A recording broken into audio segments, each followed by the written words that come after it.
Racing isn't easy, but experiencing it is. iRacing puts you in the driver's seat with the industry's leading sim racing game. Drive on laser scan replicas of the greatest racing circuits from around the world. Go head-to-head against other drivers chosen by skill-based matchmaking to ensure competitive racing at every level. Compete across all your favorite series. In officially licensed cars, engineered to deliver the most accurate driving experience possible.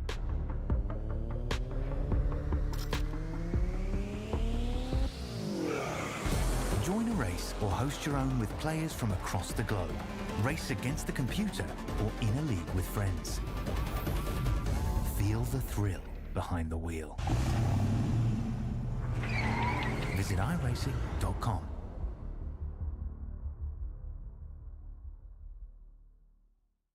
When you want to be the best, you can't settle for the rest. For anything on iRacing, there's just one name you need, Makoni. With the launch of Makoni Entertainment and Makoni Competizone alongside Makoni Setup Shop, we now provide the best of the best in setups, paint schemes, coaching, broadcasting, and event organization. With cars across all 4 license classes, we have what you need to hit the track with confidence. Grab a subscription and save money while going fast at MakoniSetupShop.com/subscriptions. And remember, at Makoni Setup Shop, there are setups, but your victories.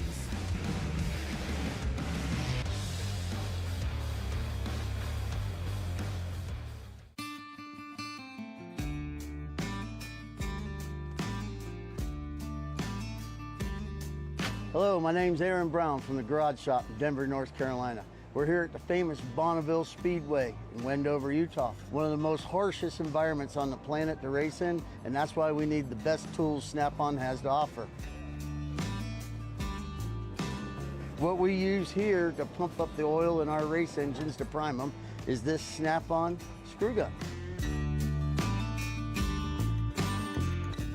With its variable speed and high torque, this allows us to spin our oil pumps up to 1,500 RPMs, creating 70 pounds of oil pressure, which helps us get everything settled in, nice and happy, and turn the hot oil through the engine. It's compact, lightweight, and able to fit in really tight spaces. Its 9-position clutch allows us to torque things, nuts, bolts, from 8-inch to 50-inch pounds.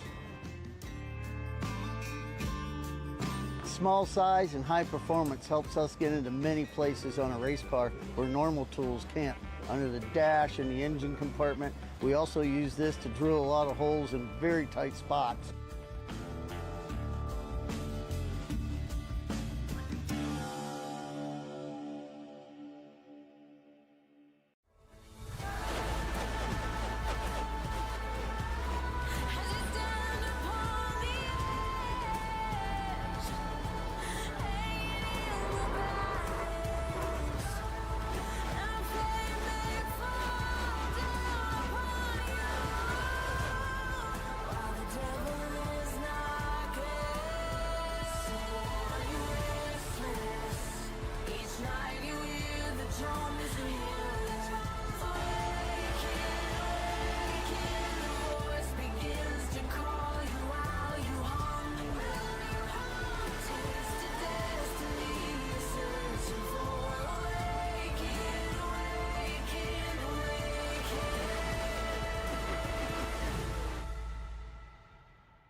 Welcome in, everybody, to another edition of the Ignition Zone pre-race show here presented by the Collegiate iRacing League.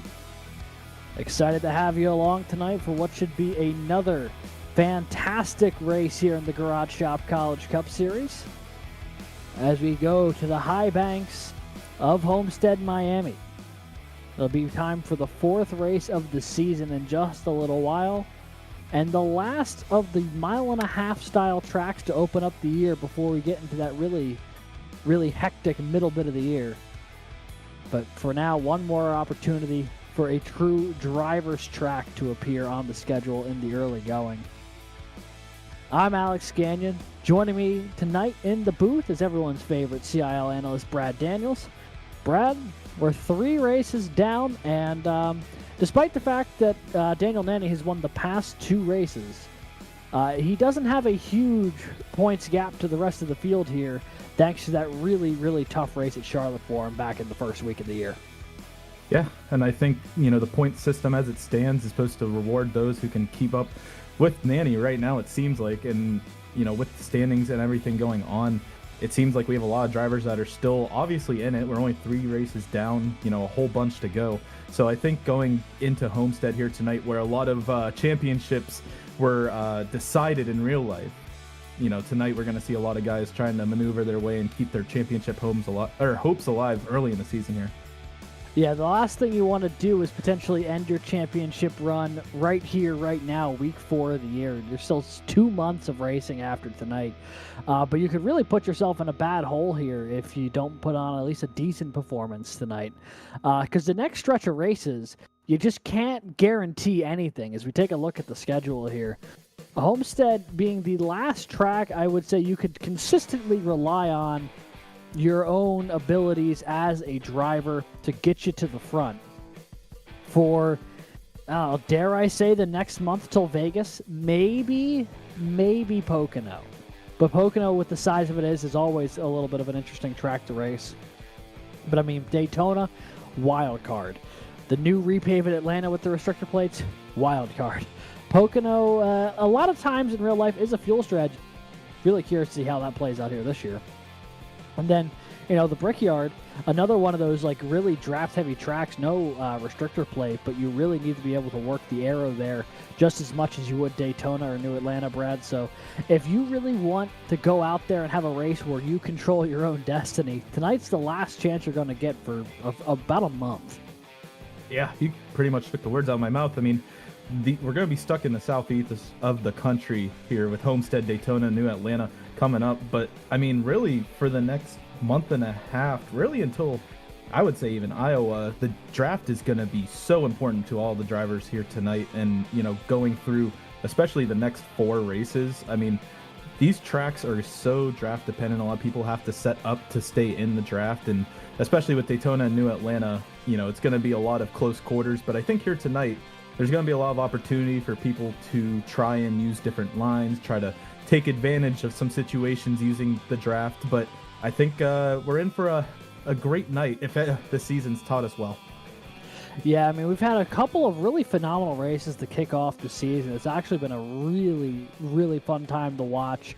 Really, really long green flag run last week at Chicagoland. And I guess we can get in a little bit to talking about last week. I mean, I guess the big story coming out of last week, Brad, Daniel Nanny back-to-back wins after a non-lead lap finish at Charlotte. He won New Hampshire, wins last week at Chicagoland, takes over the points lead, which we'll get into the points in just a moment here, folks. But I mean, right now, that's got to be the guy with the target on his back. You'd have to imagine, right? I mean, winning back-to-back races in any league definitely draws attention, but in a league like the CIL where there's always so many different people who come and go at the front of the field, I mean, that you got to imagine everyone's gunning for him.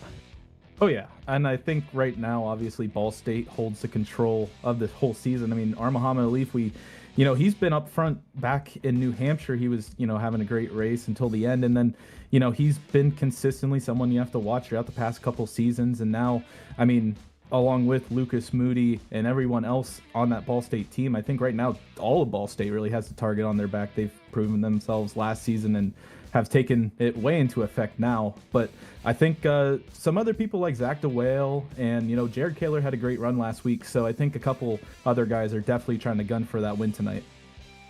Yeah, for sure. The Great Wall of Ball, as it has become known here in the CIL, has really had a strong opening to the season. Every year they get a little bit better, and I think we are seeing what could truly be their best work yet. They won 4 races in a row in the middle of last season, but ultimately did not walk home with the title at season's end. That could be changing this year. I mean, it's just been a phenomenal effort for them. But to your point, guys like DeWale, guys like Kaler, Garrett Vinton, what a season to start he's had for Arizona State. The win at Charlotte, podium last week. He's got that ASU machine in the top 5 in points right now. And I guess, we keep alluding to it. So let's actually take a look here at the points. We can kind of do a bit of a deeper dive. Because this has been a phenomenal start to the year. I'm not going to lie. Is this the accurate points?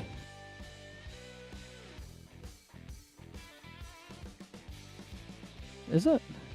This might be on me, but I thought I was seeing something else.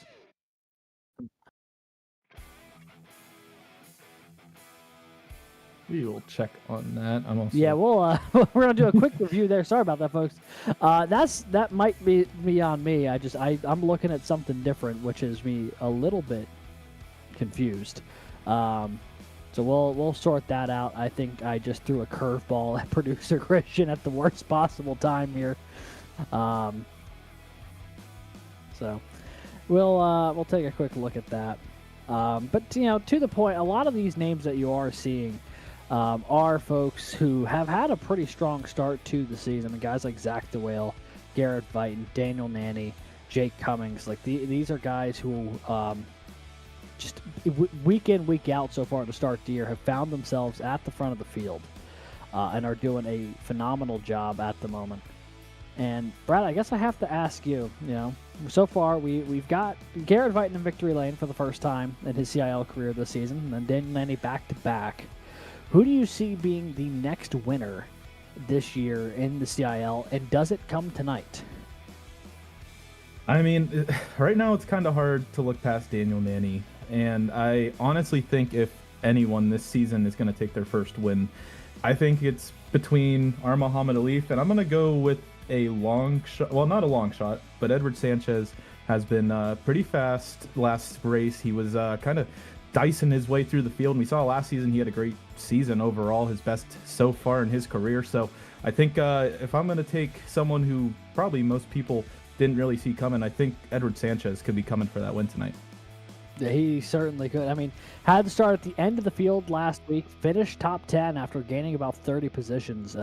Very sneakily impressive drive from the Brew College machine. But, while we've got a second here, we're going to talk to our pre-race guest here.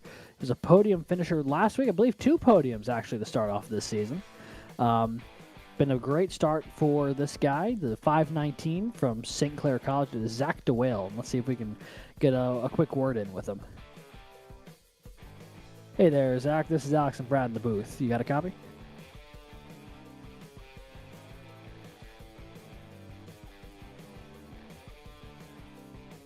I'm going to try and reach him one more time here. Zach, you around? What's going on? Hey, there he is. Oh, okay, there we go. I was about to say, this is, we were just having a bit of an issue with the points as well, so if we didn't have audio from you, we were about to have a real doozy of a pre-race show. Well, Zach, thank you for dropping by on the Ignition Zone so far. Today, I appreciate you taking some time. Just talk to us and the folks at home a little bit about how this season has started for you. I mean, has this season gone the way you've hoped or you've expected this year? What are your thoughts going through the first 3 races? It's I would have liked to have gotten a win, of course. It's been a while, but I'm very happy with how I've closed out the races. I think I'm being pretty consistent up front and fighting for wins, so it should hopefully just be a matter of time until it kind of falls our way. But I think so far it's going well. We're running consistent. We're getting good points. Not letting the little mistakes get in the way of a good result. And one thing to note here, Zach, I pulled up some statistics for Homestead for you. And, starting and finishing within the top 10 is your, you've done it every time. And right now, you have led 2.5% of the laps at Homestead in the CIL ever. I don't know if you really care about that stat, but that's a little nifty one. So going into Homestead tonight, overall game plan, how do you feel about, are you going to be feeling like you're going to be up front all night battling it out with Danny and some of these other fast guys, literally like last week? Or, are you going to try and take it as it goes and just survive the night? I think it's going to be a little bit of a battle to get up there at first. I don't really feel like I have the 1 lap pace like the other guys do today. Just set up, not really agreeing with my driving style. But we'll see. You never know, right? Hopefully we can get up there and stay up there and fight. But it's really going to come down to the pit strategy if we get another long green flag run like we did last week. Yeah, obviously, as someone who has also been around the CIL for a while, like the two of us up here in the booth, long green flag runs always are a bit of a surprise in these kind of races. So when we got one last week, it was a pleasant change of pace, but it also changes the strategy a little bit, because I'd imagine most drivers go into these races expecting we'll get a good bit of green flag action, but very intermittently broken up with stuff. Do you foresee tonight being another one where the car is just going to be really planted for a lot of folks and we'll see another long green flag run? Or do you think it's a bit more on edge and we're going to see a bit more cars losing control when they wish they rather hadn't? I think it's going to be different. I think it really depends how you drive the car. Homestead, in my experience, it's very, it's not so bad for tire wear, but it's very sensitive to tire temperature. I find that if these guys are slipping the rears at all, it can really cause some problems down the road and as you get longer into the run. And I find too, if you get too close to someone on the inside, it's really easy to lose the rear end here. But it's hard to say, it could go either way. We could get some really long runs. I hope we do. And it could be a caution fest. It feels like it's a coin toss sometimes as to what we actually end up getting. Any given night here in the CIL could be a 2 caution night, could be a 17. It's always one of those ones. You never know. Just gotta wait and see. Well, Zach, thanks for dropping by. Best of luck today. Anyone you'd like to shout out before we get underway for qualifying? Yeah, for sure. Emily, Riley, Bill, everyone at home. Hopefully we can put on a good show. I really like coming to Homestead. It's one of my favorite tracks on the service, and hopefully we can get another good result here. Alrighty, well, Zach, best of luck. And, if all things work out the right way, perhaps we're talking to you again here at the end of the night. That's the goal, buddy. Alrighty, well, you have a good one, and potentially see you in a couple hours. Yes, sir. And that was the driver of the 519, Zach DeWale from St. Clair College, who I believe is top 3 in points. We figured out what the points issue was, by the way, folks. Apparently, when we export the points from our scoring system, for some reason right now there's a discrepancy between the driver points and the car number points, even though no one's number has changed so far. So that'll be a question for later. So we'll get that figured out here when it all is said and done. There we are. There's the updated points. So while we've got a second, Producer Christian, do you mind if we run the pre-show a minute or two long to get into points here?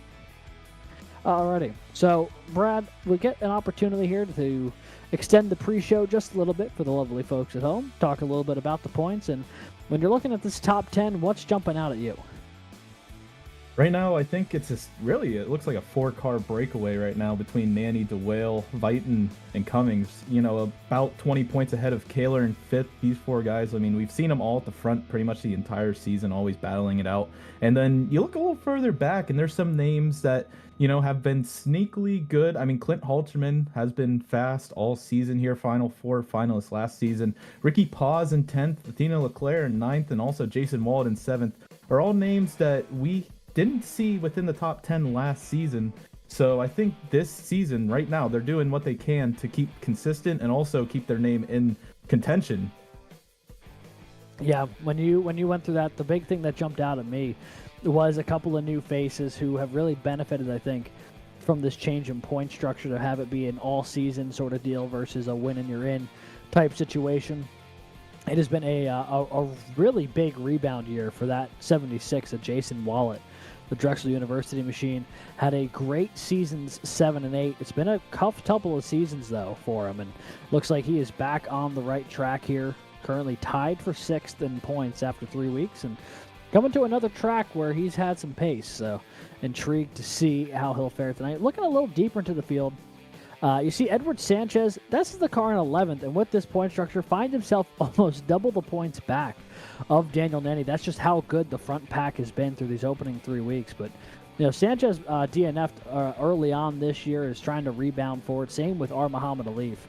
A couple of these guys are really, really talented racers who just are trying to undo a bad start or two from the start of the year. And you also got a bunch of new faces in there, Brad, like Connor Zabosian having a great start to the season for Kettering. He's in there. Keegan Kallick from St. Clair College in his debut season, currently top 20 in points. It's been fun to see some of these new faces up in the mix. Yeah, and especially you've got some, seasoned names like Dylan Godinez, Brandon Schollenberger, who also, have been mixing it up a little bit this season, have been having their ups and downs so far, but keeping at least, within arm's length to stay in contention to, try and use the back, 3/4 of this schedule to try and claw their way up through the standings. All right. Well, with that, thanks to producer Christian being able to extend our pre-show just a little bit, we'll step away for a short commercial break. When we come back, it will be the start of tonight's race from Homestead. It is going to be the 6K Presidential Transfer Scholarship Run presented by TAMUT Esports. That is Texas A&M Texarkana once again sponsoring tonight's race. Big thank you to TAMUT Esports. So we will be right back with tonight's race from Homestead. And you're not going to want to miss it because I have a feeling it's going to be a doozy of an event. Racing isn't easy, but experiencing it is. iRacing puts you in the driver's seat with the industry's leading sim racing game. Drive on laser scan replicas of the greatest racing circuits from around the world. Go head-to-head against other drivers chosen by skill-based matchmaking to ensure competitive racing at every level. Compete across all your favorite series. In officially licensed cars, engineered to deliver the most accurate driving experience possible.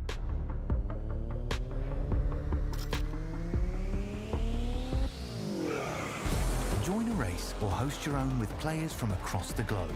Race against the computer or in a league with friends.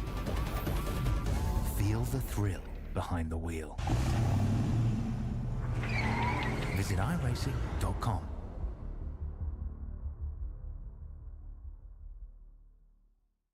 When you want to be the best, you can't settle for the rest. For anything on iRacing, there's just one name you need, Makoni. With the launch of Makoni Entertainment and Makoni Competizone alongside Makoni Setup Shop, we now provide the best of the best in setups, paint schemes, coaching, broadcasting, and event organization. With cars across all 4 license classes, we have what you need to hit the track with confidence. Grab a subscription and save money while going fast at MakoniSetupShop.com/subscriptions. And remember, at Makoni Setup Shop, there are setups, but your victories.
It has been the site of some of the most incredible finishes, not only in NASCAR history, but in NASCAR championship history. We've had a phenomenal stretch of races here in Garage Shop College Cup Series history. And tonight, another chapter gets added to what many call the premier mile-and-a-half track in the United States. Welcome in, everybody, to the virtual Homestead Miami Speedway for race number 4 of the Garage Shop College Cup Series season. Tonight, it is the 6K Presidential Transfer Scholarship Run 200 presented by TAMUT Esports. Welcome, welcome, welcome. I'm Alex Gagnon. Alongside me tonight in the booth is producer Christian Hill and co-commentator Brad Daniels. Brad, we were talking a little bit in the pre-show, but this is a track that so many drivers love to come to for so many reasons. But I think you alluded to it. The amount of different lines you can run here really allows for a lot of creativity out there and how you try to manage your stuff over a long run. How do you try to set up passes?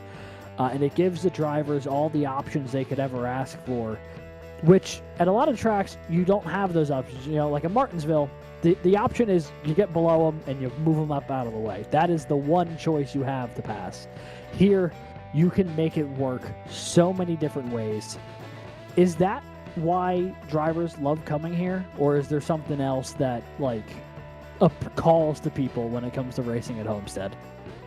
Yeah, I think you hit the nail on the head. I think a lot of drivers like to see the multi-groove racetracks, and Miami is definitely a class example of a multi-groove track that can, have a lot of lines. You can do a lot of, you can absolutely send this car into the corner here in Miami and make it, do a slide job, or if you want to run the bottom line, top line, and like the Whale also said, a lot of the hard racing that might happen, towards the bottom of the track and towards the top will cause a lot of people to become a little uneasy. And, being a driver's track, it's definitely something I think a lot of drivers in the CIL like to see. Yeah, absolutely. And, I think this is the kind of setting where it's very rare to meet someone who says, oh, yeah, I hate driving Homestead. Anytime you ask them, hey, how do you feel about Homestead? They go, oh, it's one of my favorite tracks, or it's one of my best tracks. It's hard to hear some negative feedback about this place because it is so, not necessarily driver-friendly, but driver-focused, maybe, is the right word. It's not forcing anything to happen. It really lets itself kind of breathe and lets it do its thing. So before we get into the drop of the green flag tonight, we want to thank the people who make this series possible. I want to give a big shout out to the Garage Shop, the race car fabrication company building some of the most unique cars, trucks, and off-road vehicles around. Their motto of honoring the racers who came before us and putting our competitors behind us resonates with all of us here at the CIL. You can check them out at thegarageshop200.com.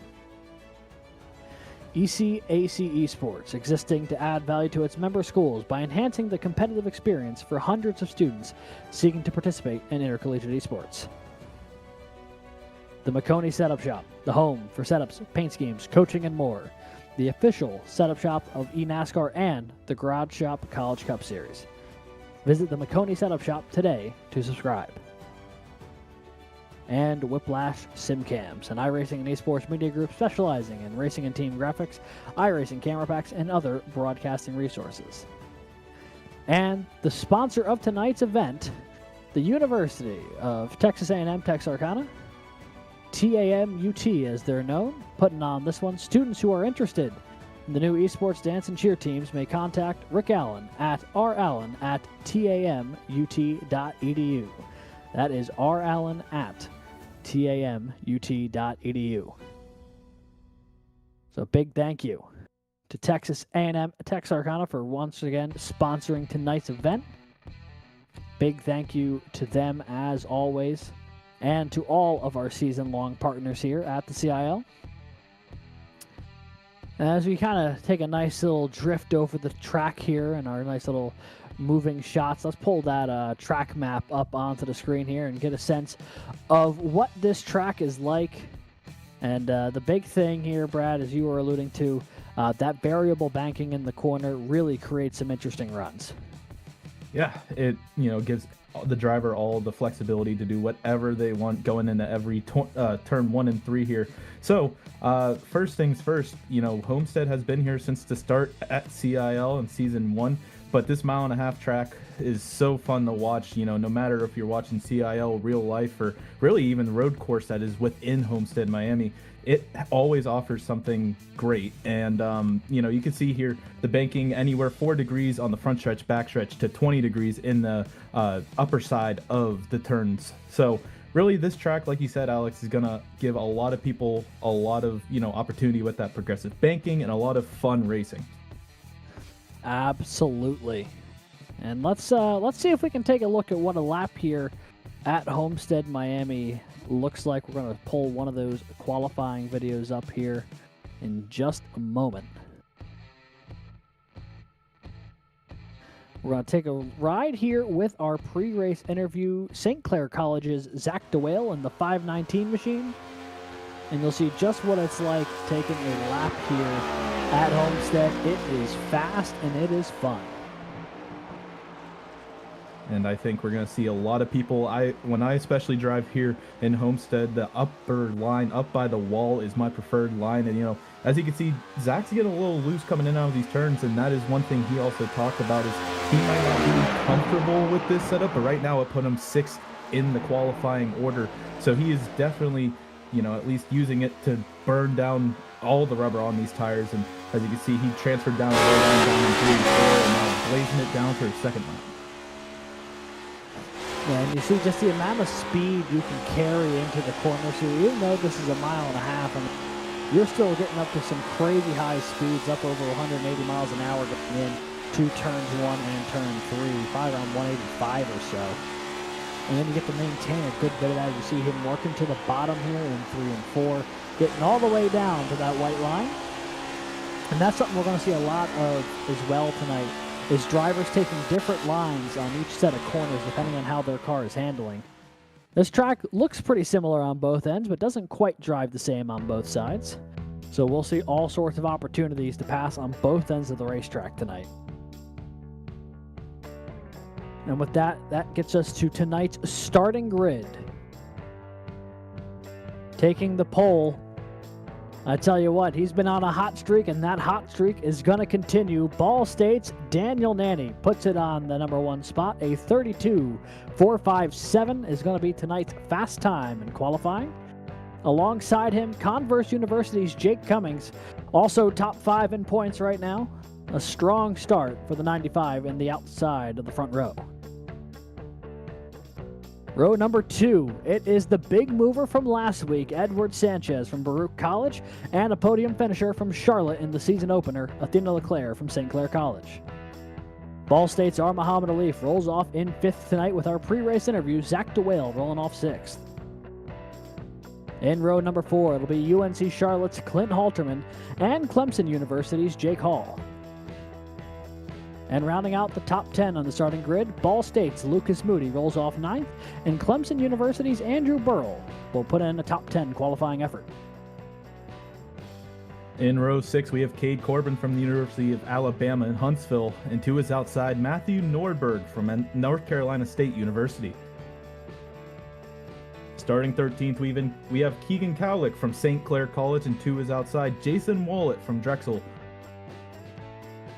In 15th, we have Reese Bayhem from Auburn University, and to his outside, Ricky Paz from East Carolina. In 17th, Garrett Vighton from ASU, and to his outside, Jared Kaler from UNC Charlotte. That's a fast row right there. And rounding out your top 20, Esteban Munoz with a pretty nice, I like that color scheme going on there from Munoz from FIU, and to his outside, Nick Henley from Ball State. Back in row number 11, it'll be Auburn's Landon Velicki and Clemson's Drew Williams. In row number 12, it'll be Kelton Quick from Ball State, and also from Ball State, his teammate, Ben Neller, who also has a little bit of a Miami Vice look going on tonight. Roger Primo rolls off 25th for Paul Smith's College, Brandon Schulenberger 26th for Wingate. Rolling off in 27th this evening, it will be Kettering University's Connor Zavosian, and Logan Smith from Auburn rolls off to his outside. And in row 15, it'll be Dylan Godinez from the Penn College of Technology and Kettering's Dwayne Young. In row 16, we have Ethan Decatur from Valparaiso, and to his outside, Michael James from Drexel. St. Clair's Grant Schiller starts in 33rd, and to his outside, Wesley Shaw from Texas A&M University Texarkana. In 35th, we have Josh Giambrone from Rowan Cabarrus Community College, and to his outside, Nick Stockner from Clemson University. And rounding out your field tonight is the University of Toledo's Andrew McManus and his teammate Nathaniel Crone in the 57. And that is our 38-car field tonight. And tell you what, a couple of those Miami Vice-inspired paint schemes out there tonight, Brad. They're looking pretty sharp. One from Ball State's Ben Neller, the other from pretty close, home track potentially for Esteban Munoz, the FIU driver. And I think those things are going to really shine tonight under the lights. Yeah, I mean, you can look at the Miami Heat. Pretty much any of the Miami color schemes all have that nice Vice kind of color scheme. And, Homestead, Miami is where you want to shine. And especially these color schemes are going to shine, if not the drivers are going to shine here down in the South Florida. So I think, everyone's ready to go. It seems like the lap times are pretty fast for everything's considered here. So I think, looking at this top 5, really, we've got a wild card in Edward Sanchez, just, laying it up there. We know he has the speed.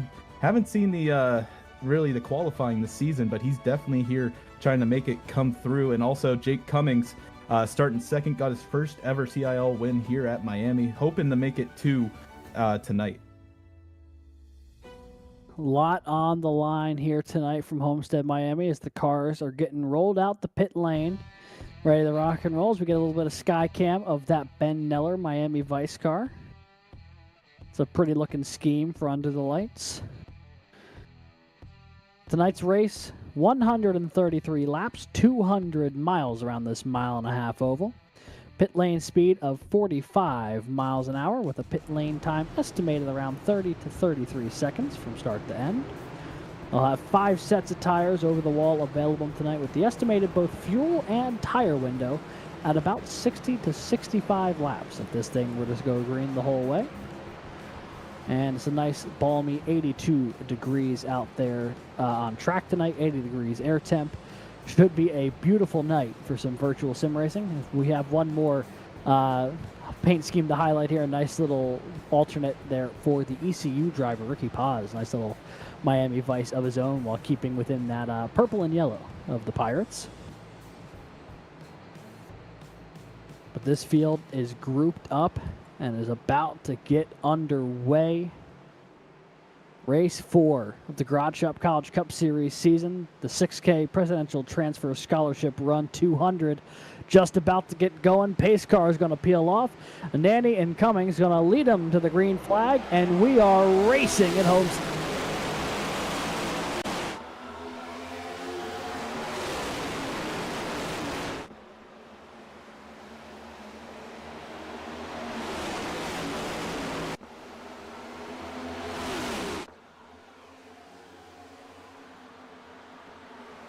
The yellow flies early here, then happen deep in the field.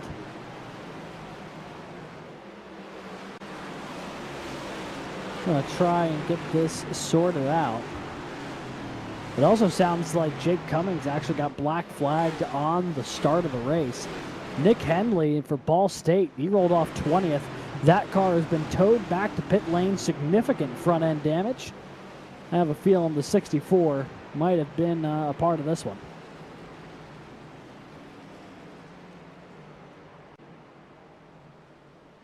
And definitely looks like from that hood, a little bit of front end, some front end damage there, as you could tell. So looking back at the replay, I mean, we didn't get much into the race, but you could see the 64s right here on the outside. You got teammate Colton Quick on the inside, along with, I believe, Logan Smith. Drew Williams looks to his inside. Ben Neller looking there as well. And Henley just lost it. Ends up in the fence. Violent collision spinning around there. I think he was actually the only car who really got any significant damage there, though. And Ben Neller might have a little bit of damage to that right side, but yeah, Nick Henley really the big loser in that exchange. That car went end around a couple of times there through 1 and 2. We'll take one more look here at the start of this race. You see, the 64 just doesn't quite get the launch he needs, gets put 3 wide from Drew Williams, and I think that's where the car just starts getting out of sorts. And as he goes to try and corral it here all the way up on that high line, those tires just aren't warm enough yet to try and put the throttle down that high up. And then loses it, bounces off the 79, and hard into the fence. Ooh.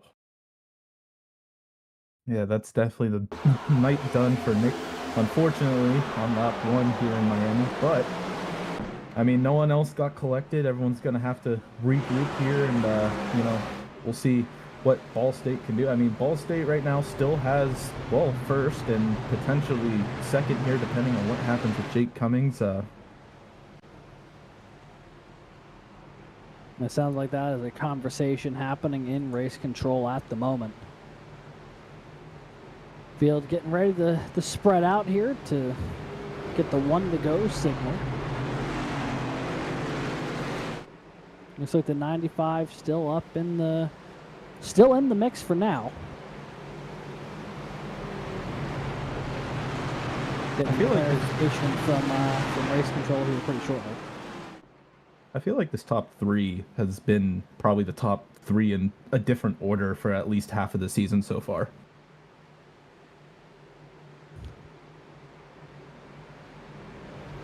Yeah, these 3 have really, there's been a lot of times, I think very specifically back to New Hampshire, where the 3 cars we kept talking about were Nanny, Alif, and Cummings, and they find themselves 1, 2, 3 now. Do not find themselves 1, 2, 3 in the points, though. Late drama at Charlotte really tossed that on its head. Alif's issue at New Hampshire cost him a sizable amount of points, as did Jake Cummings taking fuel late last week at Chicagoland, dropped him a few extra spots. So despite the fact that they have probably been the 3 fastest cars consistently this season, they have not been able to necessarily put it all together each and every time. And that's why you see, while Nanny lead, Jake Cummings, they're tied for 3rd in points, and Alif is outside the top 10 as somebody just bounced off the outside wall as we go green once again. Not entirely sure who that was, but the entire field got all sorts of stacked up, potentially behind the 95. And Armaham Alif takes advantage. Ball State right now 1-2, and Edward Sanchez looking to the inside of Jake Cummings here.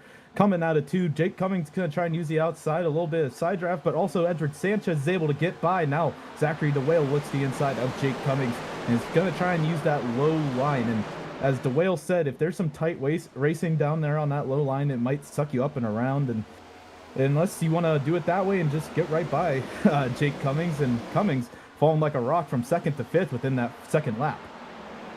Yeah, so we have a green flag lap under our belts here now. Daniel Nanny going to lead the field. Armaham Alif settles into 2nd. Edward Sanchez 3rd, just ahead of Zach DeWale. And then things start getting a little messier behind them, particularly outside the top 10. A lot of side-by-side action deeper into the field there. Jake Hall and Keegan Kallick really fighting a war against each other there for 10th, as Jake Cummings going to peel off on pit road.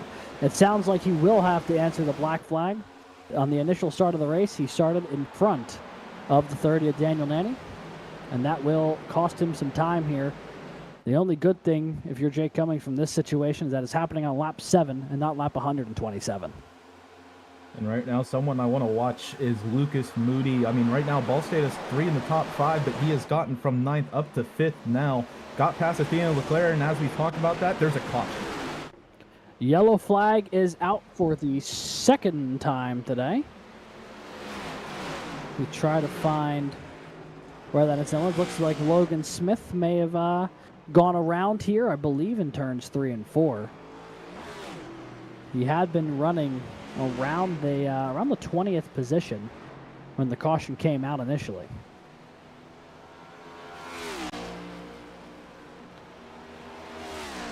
Let's see here if we can find what happened to the 34 Logan Smith.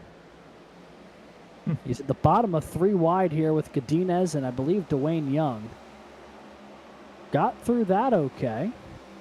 Things ahead of him, though, might be stacking up as Roger Primo bailed out of a 3 wide. It's backed up a little bit further. Boy, a lot of positions were trading hands there in this mid-pack. I mean, so far it looks like... Oh, yep, there it is. Oh, Michael James, Ricky Paz all caught up in it. Roger Primo going to have to get collected a little bit as well, but not too much damage for the 88. But yeah, I'm not entirely sure what happened there. I think the three of those cars all just kind of said, I think it's only too wide in this situation. And it looks like the 19 just ran out of room and elected to make it someone else's problem instead of his own. As you see, it bumps down there to the 34.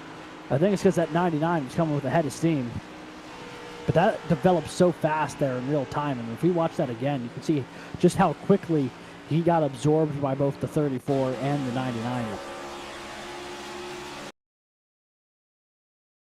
Yeah, I mean, on the roof, you could tell it literally just appears Logan Smith to the left side, and now he's just... I mean, really, it looked like Logan Smith was coming up the track a little bit. Michael James obviously had that head of steam, so really, worst case scenario, Ricky Paz would have lost 2 positions, but it ends up with Logan Smith getting sent to the outside wall. I mean, it really just looked like Ricky got stuck in a sandwich and didn't really have the ability to, really didn't have the choice to really get out of it. So I think he's going to have to take some repairs along with a couple others like Michael James.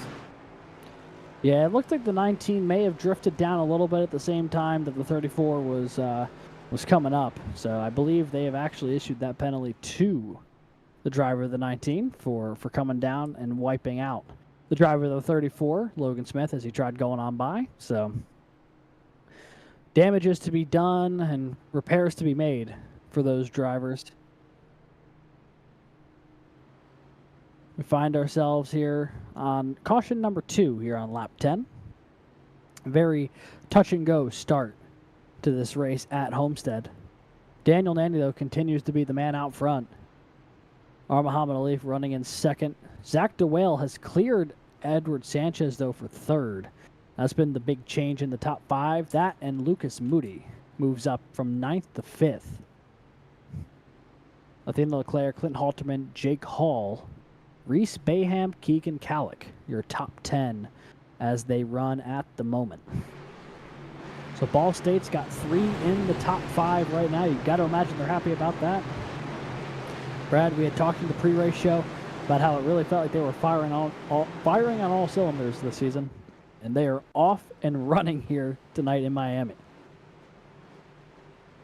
Yeah, and right now, Ball State blocking out your front row. Pace car goes down into the pit lane. Barney has a green flag in hand, and we are green yet again in Homestead.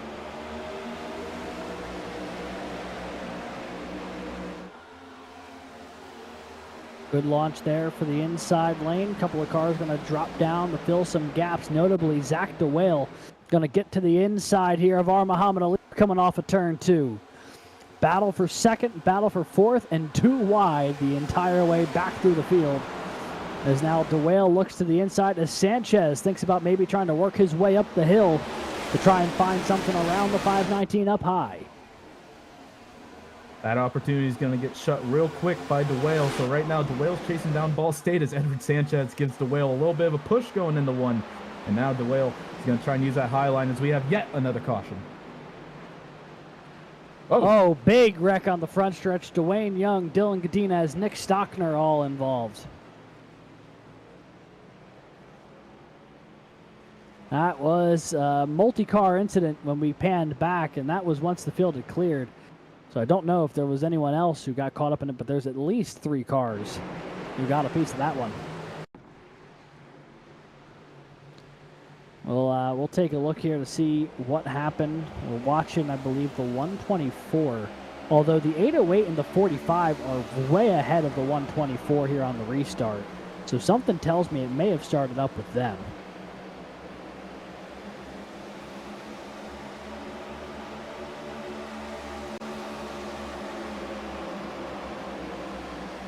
Nick Stockner has a pretty good season so far, but yeah, Dwayne Young, Dylan Godinez, and all these. Oh, Dwayne gets a little. I think his tire locked up a little bit. As you see, Dylan Godinez gets right to the inside of the 45, gets a little loose, and gets definitely a little loose coming out of turn 4 there. Now you can see Nick Stockner slowly approaching Dwayne Young, trying to save that car. You can see he's going left, right, and then unfortunately it's going to end up right into Dylan Godinez' left rear quarter panel, and Nick Stockner gets bodied to the inside wall as well.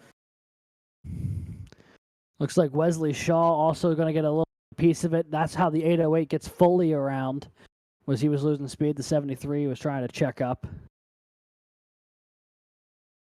So yeah, it looked like, I think Dwayne Young just got really tight going into 3 and 4. That car had to get out of the throttle big time, washed up the track.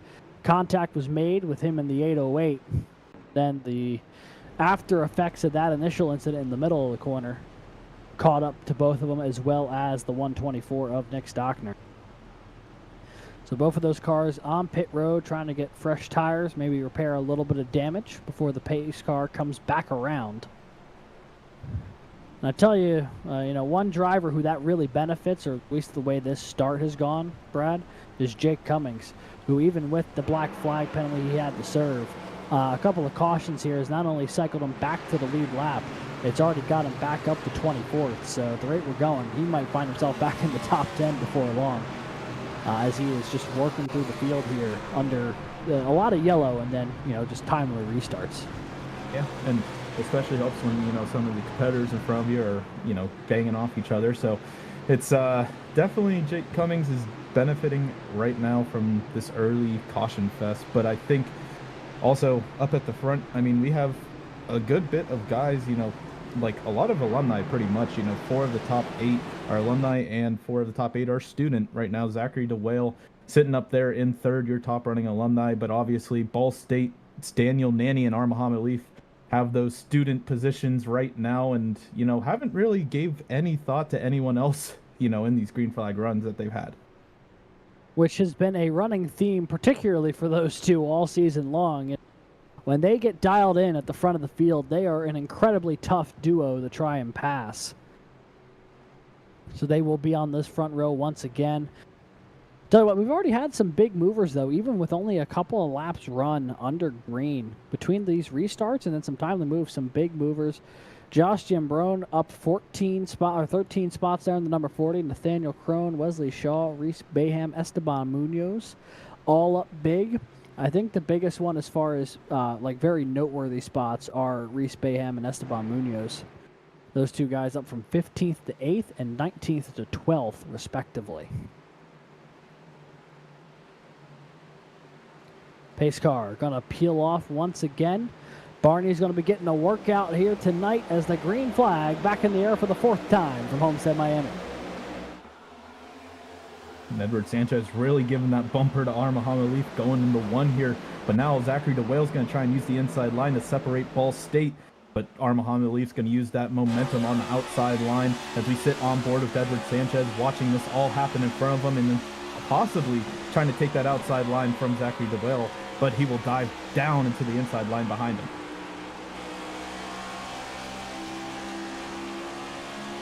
Watching on board here with the 26 of Edward Sanchez as this battle's unfolding in front of him. DeWale took 2nd place away from Leaf, and back behind him, look at this land rush behind. Lucas Moody trying to hold off Athena Leclerc right now to varying levels of successes. Here comes Clint Halterman and Reese Bayham 3 wide down the back straightaway.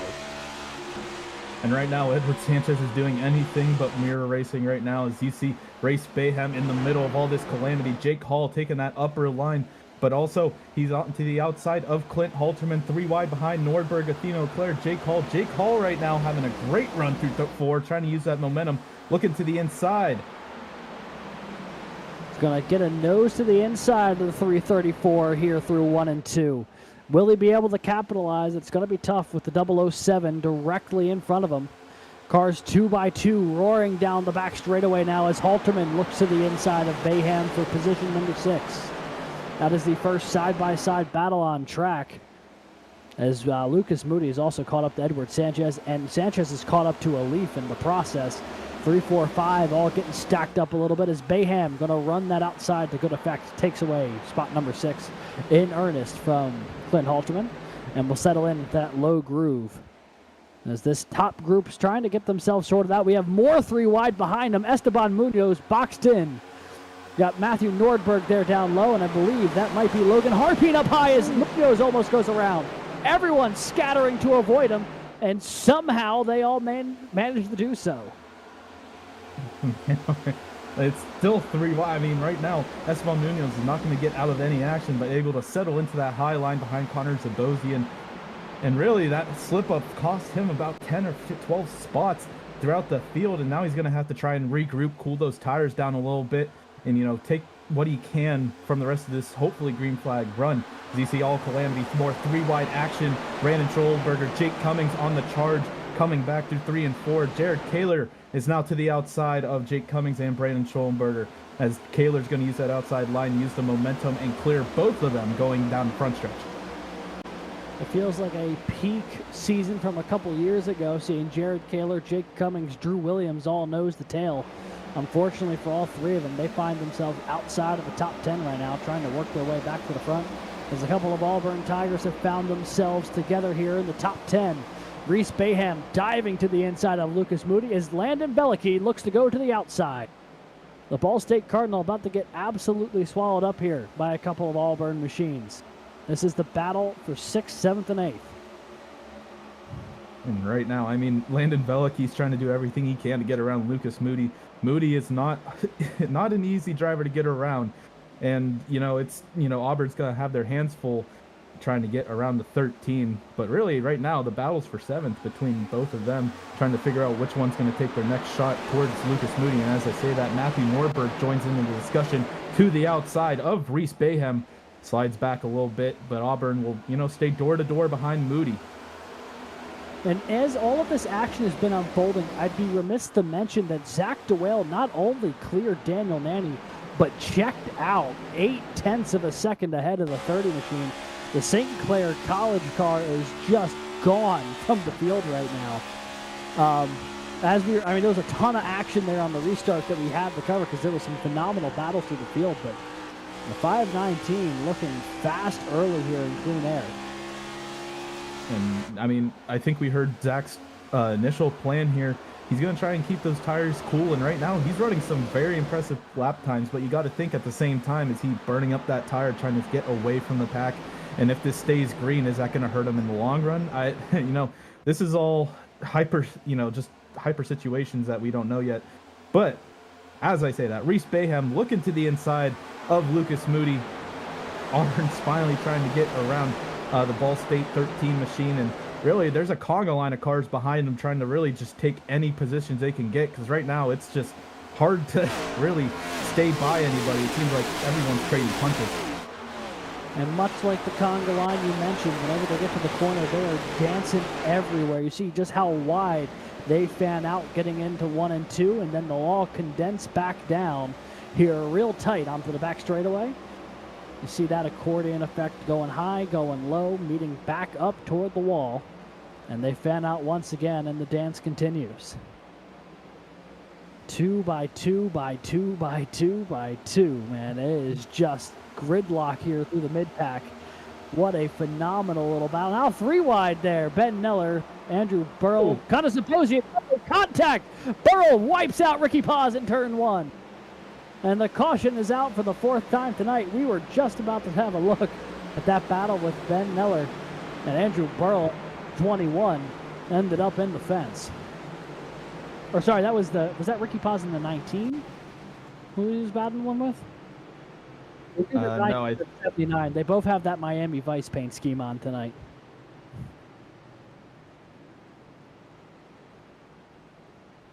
I believe Ricky Paz was behind all this but got involved.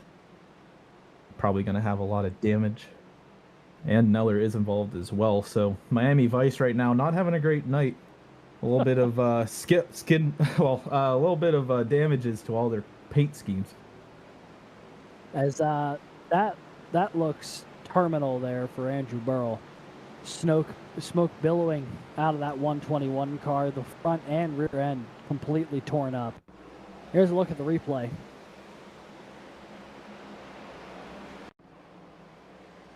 You see, he's battling with Ben Neller here in the 79 in the middle of 3 wide with Connor Zabosian. A little bit of contact there coming off of turn 4. They were really Oh. actually door to door. They were hammering each other going down the front straightaway. And going into turn one, we watched it live. I mean, Burl came down a little bit. Neller held his line, and both of them get some damage, but Burl's definitely the big loser, along with Ricky Paws, the innocent bystander, gets his nose ripped off by the 121 from Clemson. Yeah, taking another look at that, I mean, those guys were battling so much on the front straightaway. I almost wonder if Burl tried cutting down early to try and mess up the 79's line, or if the 79 moved way late to try and, throw off the 121. There's a disagreement here in lines. Now, it looks like they had some time before the corner potentially, so yeah, just fierce racing between the two ends up terribly here for this that Clemson machine. Andrew Burl had a top 10 spot to qualify today. Had a great start, and just that is devastating.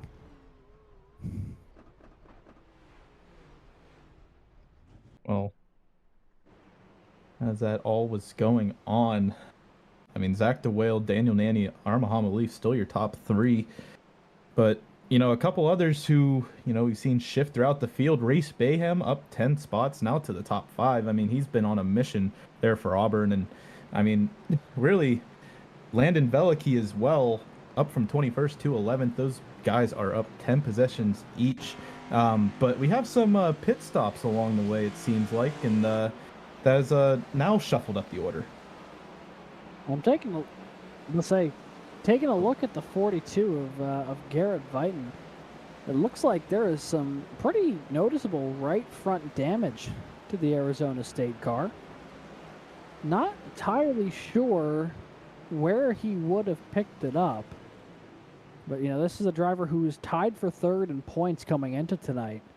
So this could have some major points implications if something is wrong with the 42 or not.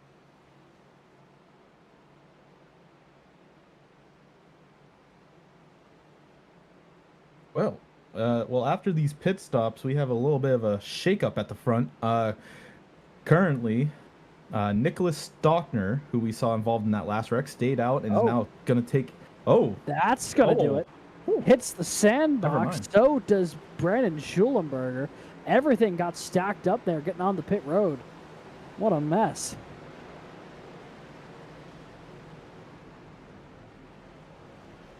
Well, as we take the green flag here once again, it is going to be Nick Stockner, Cade Corbin, and Zach DeWale and Andrew McManus, your front four.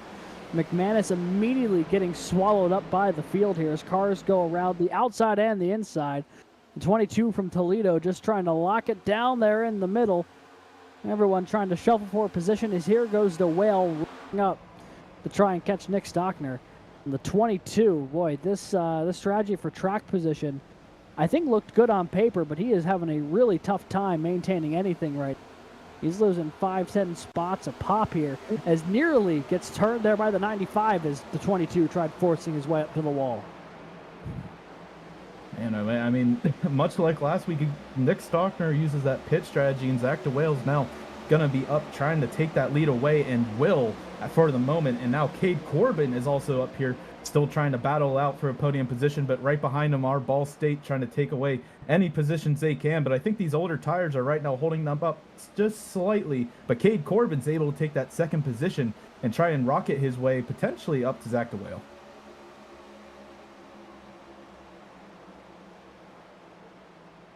So Cade Corbin here settling into that middle lane for Alabama Huntsville. A car that did not pit with the rest of the field, I don't believe. He settles in here to P2. Zach DeWale has reclaimed the lead. Daniel Nanny runs third with his teammate Armaham Leaf fourth. Sanchez settling into P5 at the moment. A lot of shuffling, though, through the mid-pack. As you see here, Stockner and Bayham door-to-door for 6. You got, that's Matt Nordberg, Lucas Moody just behind him as well. And then going way up high, there's Clint Halterman. Seeing 2 and 3 wide here through the corner. How are they going to get this sorted as they all come back together? Oh boy, that almost was really tight. But they found a way to make it work. Daredevil antics at over 180 miles. coming off of the corners. It is just unbelievable, the closing speeds from those cars down low, moving their way back up to the wall.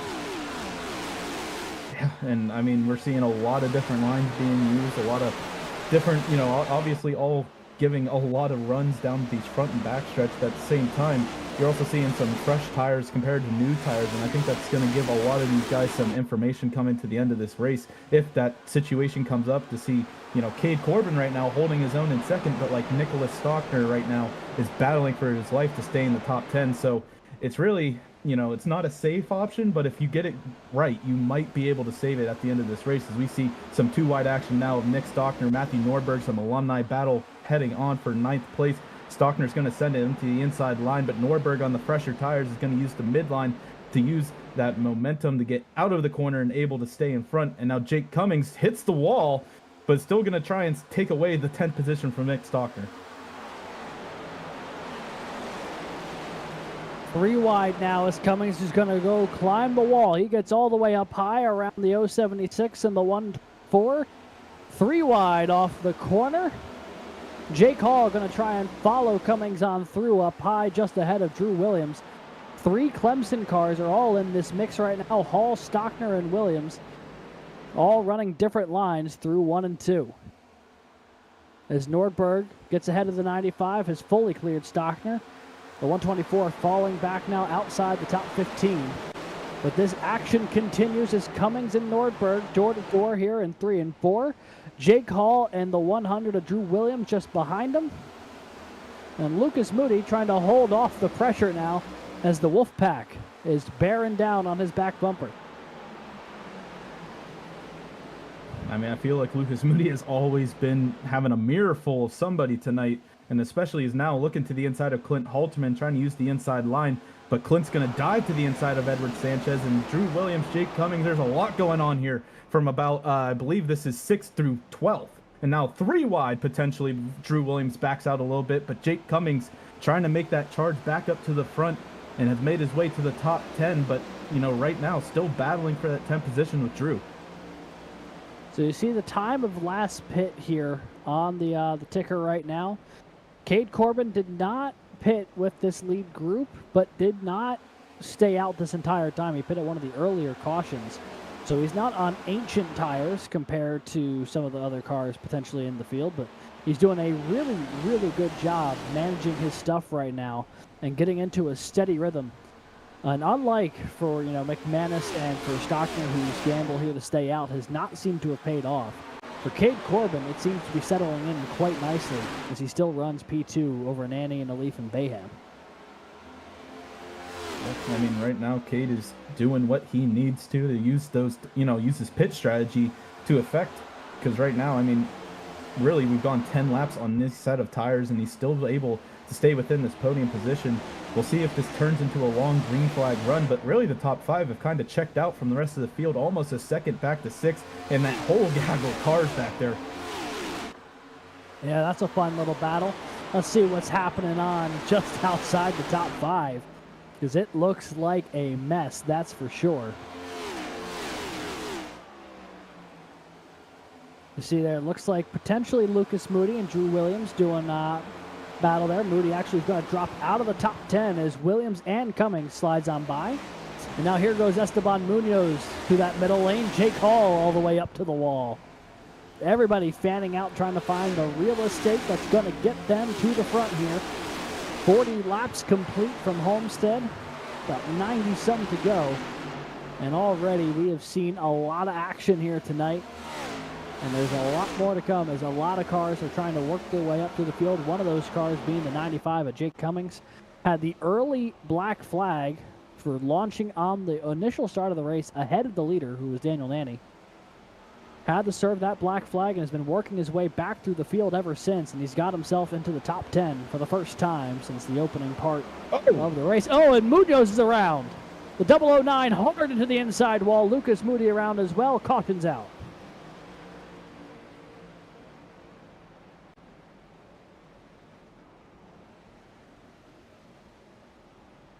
Is the caution out?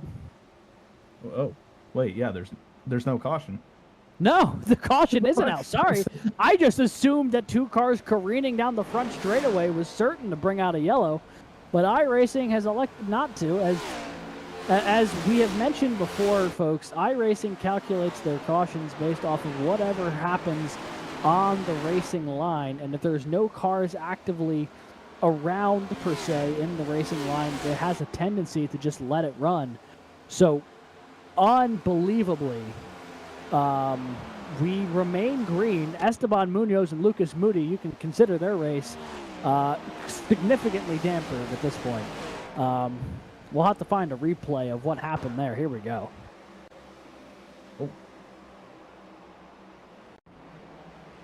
We were watching Jake Cummings right in front of these two battle it out. Munoz on the charge back up through the field, and Lucas Moody, I think the two of them collect each other.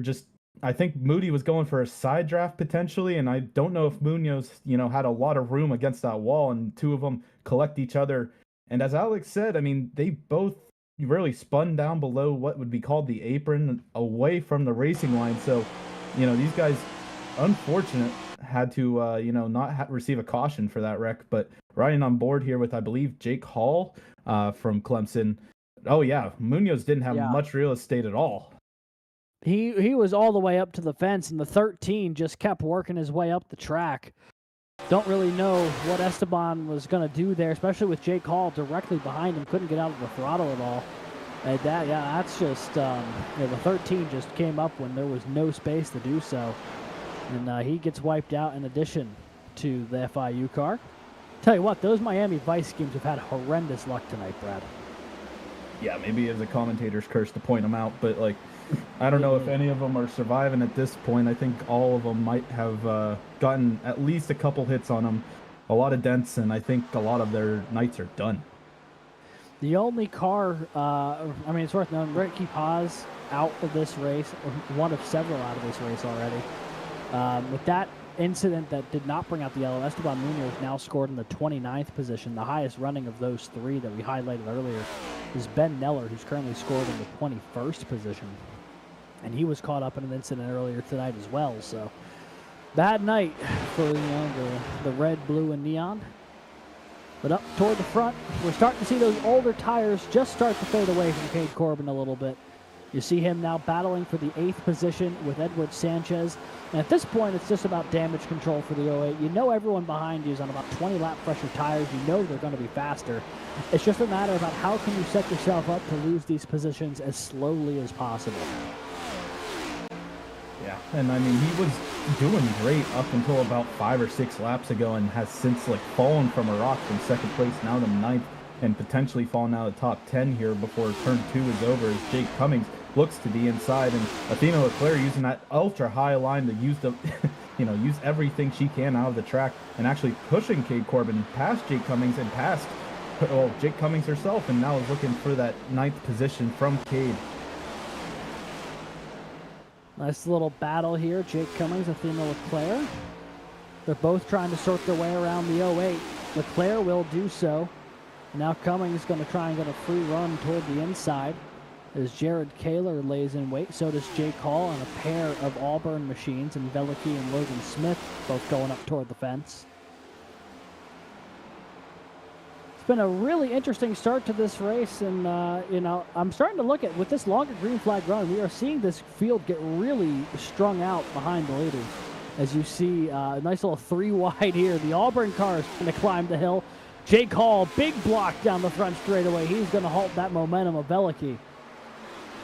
And there is a great battle happening there for 12th. That is Jake Hall down low. Landon Veliky and Logan Smith up high. Connor Zabosian getting into the mix as well.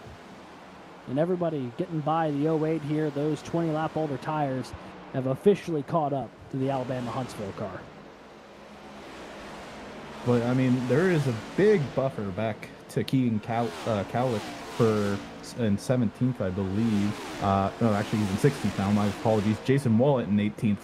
About 3 seconds. So right now, I think Cade Corbin's going to try and do, like you said, Alex, damage control and do what he can to get potentially some green flag pit stops going. As you see, it's really 2 by 2 for about 3 or 4 cars up here in front of Cade.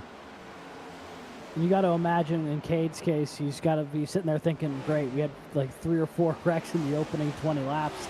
I've got myself in position here on pit strategy. Now everyone wants to run green. It's just one of those things. Sometimes you play the strategy right, and then sometimes it just doesn't quite pan out the way you were hoping. Those other cars who stayed out, mind you, also not faring much better. Nick Stockner down in 29th at the moment. The 22 of Andrew McManus 26th, so those older tires really putting them in a hole here with this longer green flag run. As Jake Hall going to take a look here to the inside of Cummings. That is the battle for 10th on track. Edward Sanchez just up in front of him as well. 3 cars all going to go at it here for P9 as Jared Kaler lurks into the mix behind them as well. And right now, I mean, you're looking at Edward Sanchez on the right, Jake Cummings on the left. You see Cummings using that high line on Sanchez, is going to use the momentum that comes with it to get past him on the backstretch here, able to clear him within 1 corner. And now Cummings is on the doorstep here of trying to pass 5 alumni to try and get up to Ball State and Zachary DeWale. But as we've been watching all these battles go on, DeWale's been slowly losing his lead over Ball State, really, and also Reese Bayhem is in the mix up there. But it's right now good green flag run going, Alex. Yeah, and you know, to that point, if we jump up to the front of the field here, Zach DeWale has got a mirror full of Daniel Nanny right now for that lead. The 30 is right on his back bumper. So there's the 519, and there's Daniel Nanny rolling off of turn 4 to make our way on to lap 55. The 30 maybe going to have a run right here. Going to take a little bit of a look to the inside. DeWale's going to close that one off. And or Muhammad Alif laying in wait is little battle. Oh, big time loose for the 519. He's going to clip the wall as well. That's going to be the opening Nanny needs to try to pounce to the inside. Nanny dives it into turn 3 here, gets the half a car length ahead, and now the full car length ahead of the Whale, and able to easily slide up in front, take that lead away. And Muhammad Alif is also to the doorstep of second place. The Whale slowly losing time to these guys. Really, the top 3. Reese Bayhem has been able to stay with Ball State as Alif looks to the inside and is able to keep nose to nose with the Whale. Door to door off of turn 2. Almost a bit of contact there between the 12 and the 519. Those 2 drivers combining for 11 career CIL victories, 7 for Elite, 4 for the Whale. These guys know how to get it done, as here comes Reese Bayhem into the mix. A rookie this year in that alumni division. He's trying to pick up CIL victory number 1, and he's got a great bit of pace going as a good scrap there between the 12 and the 519. And this top 4 is 2.5 seconds clear of 5th place Clint Halterman. Oh, and Bayhem almost got a piece of the 519. DeWale almost went for a ride off of turn 2. I was about to say, Bayhem's going into some pretty big hitters here in the top 3. As you said, Alex, all of them know how to win here in the CIL, but Bayhem's going to get past DeWale now and able to clear him. And now these top 4, as you know, all past DeWale. DeWale slowly fading. Right now, he's going to have to try and stay up in the draft of these 3 and, you know, potentially just do some damage mitigation and try to wait till some green flag pit stops happen. Reese Bayhem has cleared Zach DeWale and has his eyes set on reeling in Muhammad Alif. The gap about a quarter second between the 12 and the 334. Daniel Nanny, the pole sitter, has retaken the lead after a long stint where Zach DeWale from St. Clair was our leader. Those 2 cars, the only ones to have led a lap so far today. We jump a little deeper into the field here. There's Jared Kaler in the 58.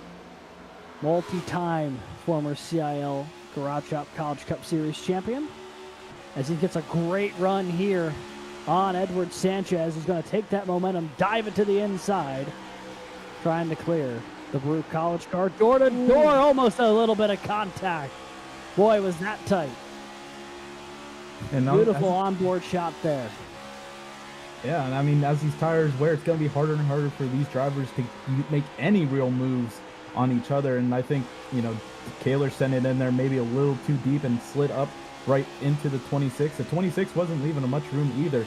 So I think Edward Sanchez is doing everything he can to try and defend and also attack on Jake Hall in front. You know, the old adage is on fresh tires, you have the ability to see what kind of passes you can make. On old tires, the only thing you can do is see what passes you can avoid. As you see on board here with the 12, he's trying to track down the 26 and the 95, the 98 of Jake Hall. Gonna try the high side this time around. Nothing really going for that University of North Carolina Charlotte machine. And around they go again. 9 through 12, all kind of under a blanket right now. Cummings, Hall, Sanchez, and Kaler. You can also add Athena Leclerc to that mix as Cummings had a nose to the inside of the 161 very briefly. He's trying to make something happen here in 1 and 2. Has a nose ahead, but will he be able to slide up in front? Yes, he will. So now 8th place falls to the Converse University car. And St. Clair and Athena Leclerc are going to try and rally here from P9. And Athena's been riding that ultra high line. I mean, she has been really close to the wall a couple of times here in the corners. She is running that high line really well. But right now, I think there's might be some, lower line action here as Jake Hall's now going to try and get to the inside of Athena. As you can see, the 98 from Clemson diving it down in there, going into 1, keeping up the momentum with Athena. Athena is actually, keeping it pretty consistent up here in the high line, but right now that lower line seems to be where it's at if you want to make some of these passes happen. Yeah, absolutely. That is seems to have been the case here, at least through this group of cars. As you see them coming up here on the 076 and Matt Cummings got to the inside. Actually, a little bit of contact between Cummings and Nordberg. Nordberg was up against the fence, and the 95 came up, gave him a tap. Can't imagine Nordberg's going to be too fond of that one. As you see now, Cummings going to try and do the slide job here off of 2. Not going to go. Nordberg right there on the outside. Leclerc are going to try and fill the gap as they're all working around lap traffic. Also closing in on 6th place, Drew Williams. This is the part of the stint where you really start to see who saved the tires and who them up. As Cummings now clears Nordberg to P7.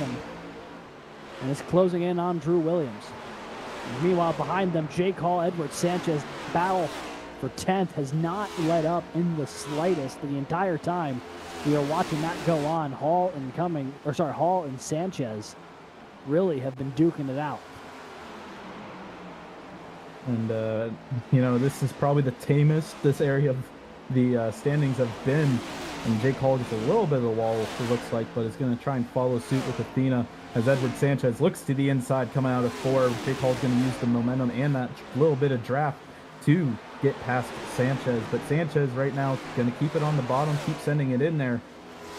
And really, I mean, anywhere you look in this group of about 7 cars going from Drew Williams back to Jared Kaler, it seems like they want to keep going at it. But as you see now, Edward Sanchez able to get past Jake Hall, now looking to the inside of Athena. And as we say that, Nordberg also looking to the inside of Cummings and Drew Williams. What a battle here. Almost 3 wide. Nordberg going to take that spot from both of them. And the 076 going to jump in to P3. It's not P3, sorry, I was looking at the wrong thing. I was looking at the battle between Reese Bayham and Muhammad Alif on my other monitor. That is, the battle for 67th. Apologies, folks, as we see a nice little scrap developing between now the 076 and the 100. Williams and Nordberg, 2 long-time drivers here in the CIL. Going at it once again. Sanchez going to make it 3 wide down low. Here comes the Baruch College car to the inside. A lap ago, he was back in 11th. Now you can score him as high as 6 as he rockets past the NC State machine. And it's 4 wide. This is a drag race coming down the backstretch now. We got Nordberg to the inside of Cummings and Drew Williams. That outside line's going to try and use as much momentum as they can. Athena Leclerc joins the party, is now looking to the outside of Cummings, makes that 2 wide. Cummings is going to try and use the low line on Drew Williams, going to get that nose in there and potentially slide on past it. Drew Williams is going to park it right in front of Athena Leclerc. Is going to ruin the momentum of the 100 and the 161. So with all of that said and done, now we find Edward Sanchez sitting in P6, Jake Cummings up to 7th, Nordberg sitting in 8th, but it's not settled yet with Drew Williams. Jake Hall, Athena Leclerc door-to-door there for P9 and 10. And then, P11. And then you've got Jared Kaler sitting back there in P12. As Hall had a run to the inside, blocked off by Nordberg, though. Nordberg almost treating it a little bit like a drafting track, trying to figure out what lane he's trying to block here. Blocked the inside that time, gave Williams a run to the outside a little bit. And speaking of outside, here goes Leclerc all the way up to the fence, 3 wide once again. Going to get a massive run off of turn 2, carry that momentum past Drew Williams.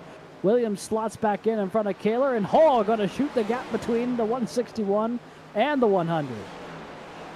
An exhausting amount of action here as these positions continue to change hands from P6 on back to P12.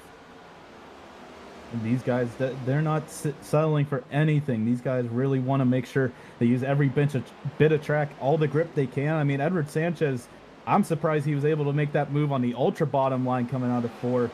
And I mean, really, him and Jake Cummings have checked out from the rest of these guys back here. And Drew Williams seems to be doing the opposite right now, is kind of falling out of this little pack here.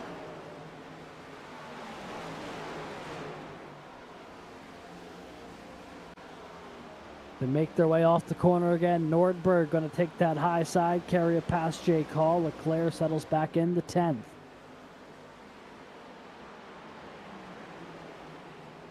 A phenomenal bit of battling there. Looks like things have single filed out temporarily. Hall going to take a peek to the inside here of Matt Nordberg. Not sure if he's going to have the momentum he needs. Slides back in just for a moment. Gets a little bit of air over that car. He's going to look back toward the apron again. Potentially going to try and slide up in front of the 076 here, Andy. So now the 98 of Jake Hall into 8th place. Meanwhile, for those cars who stayed out and had pit around lap 8 to lap 10 or so, they have all just come down pit road or are about to come down pit road as they have hit their fuel window. It's about 60 laps since they've come down pit road, about another 60 until the end of the race. Cade Corbin, a very interesting setup in his box. I was going to say the same thing. He's doing a little bit of a burnout, too. Yeah, he might be... We're hearing reports from producer Christian that Cade Corbin actually may have been towed back to pit road.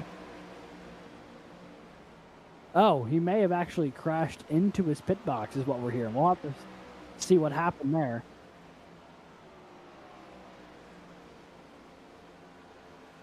Producer Christian's going to go find that that replay.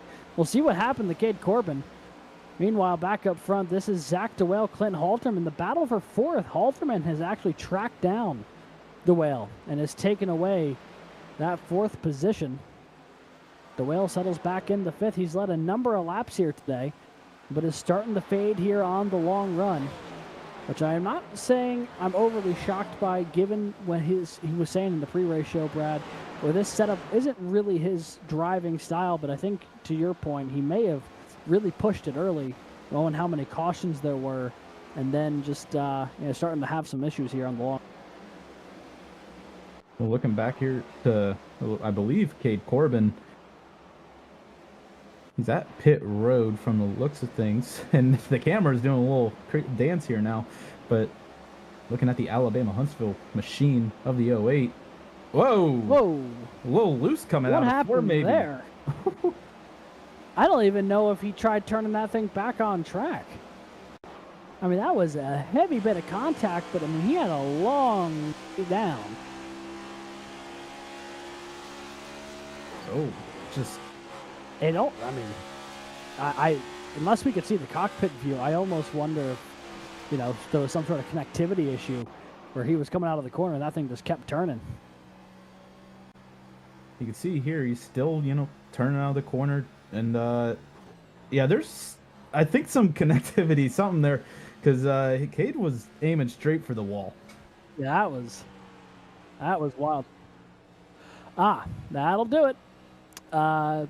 Just hearing words that his computer crashed. coming off of turn 4. And a devastating end to the day for the 08. He was having, honestly, a really good run. And I was really curious, especially with the way this pit cycle has gone. I would have been super intrigued to see how that would have shaken out for the 08 machine. Unfortunately, we are not going to know, as that computer crash has effectively ended his night. And he will join a long list of drivers now, one or more lap down.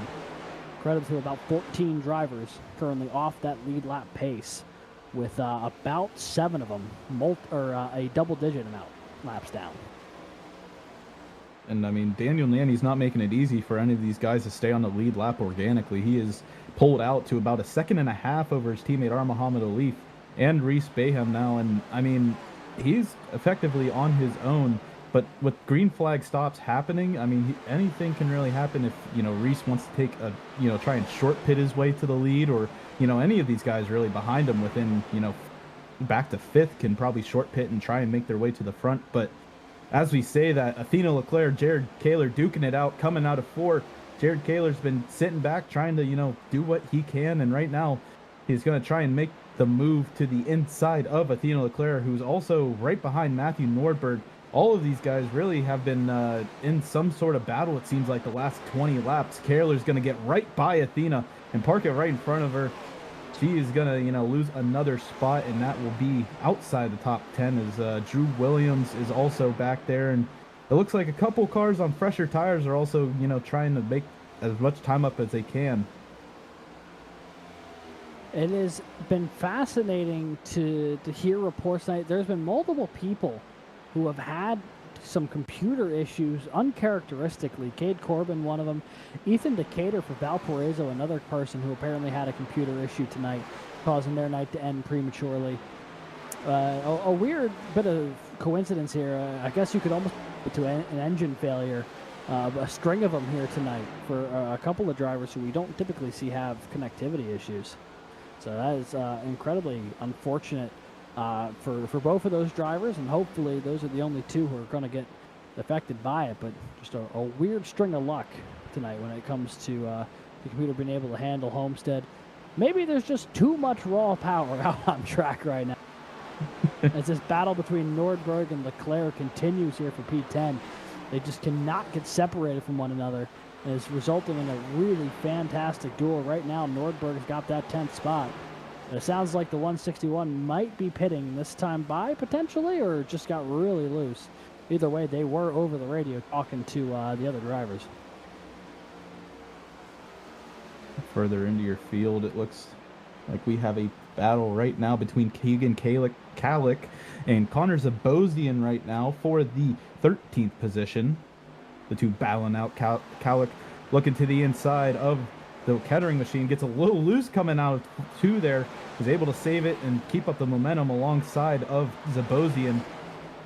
Gonna dive it down into 3, as it looks like also we got some Landon Velicki, Kelton Quick joining the party at the 2x2 action here for 13th, as they're really far away from each other and able to single file it out.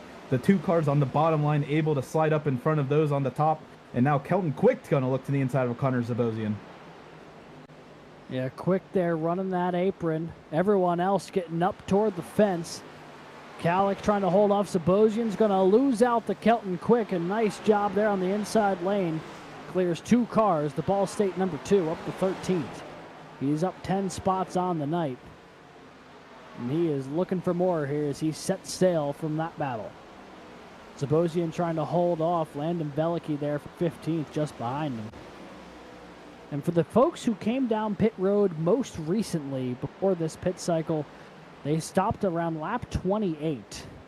And if we were to take that to the full fuel window, they'd be able to get to about lap 90 before they need the pit. So any minute now, I would expect to see a lot of these leaders make their way down pit road for green flag stops, because they could not get much further, I would say, than about lap 92 or 93.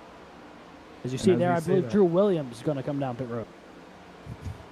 The first driver to take the pit stop here under the green flag. You can see the 100 is going to try and use as much as he can to undercut the rest of the field here, getting into the box safely.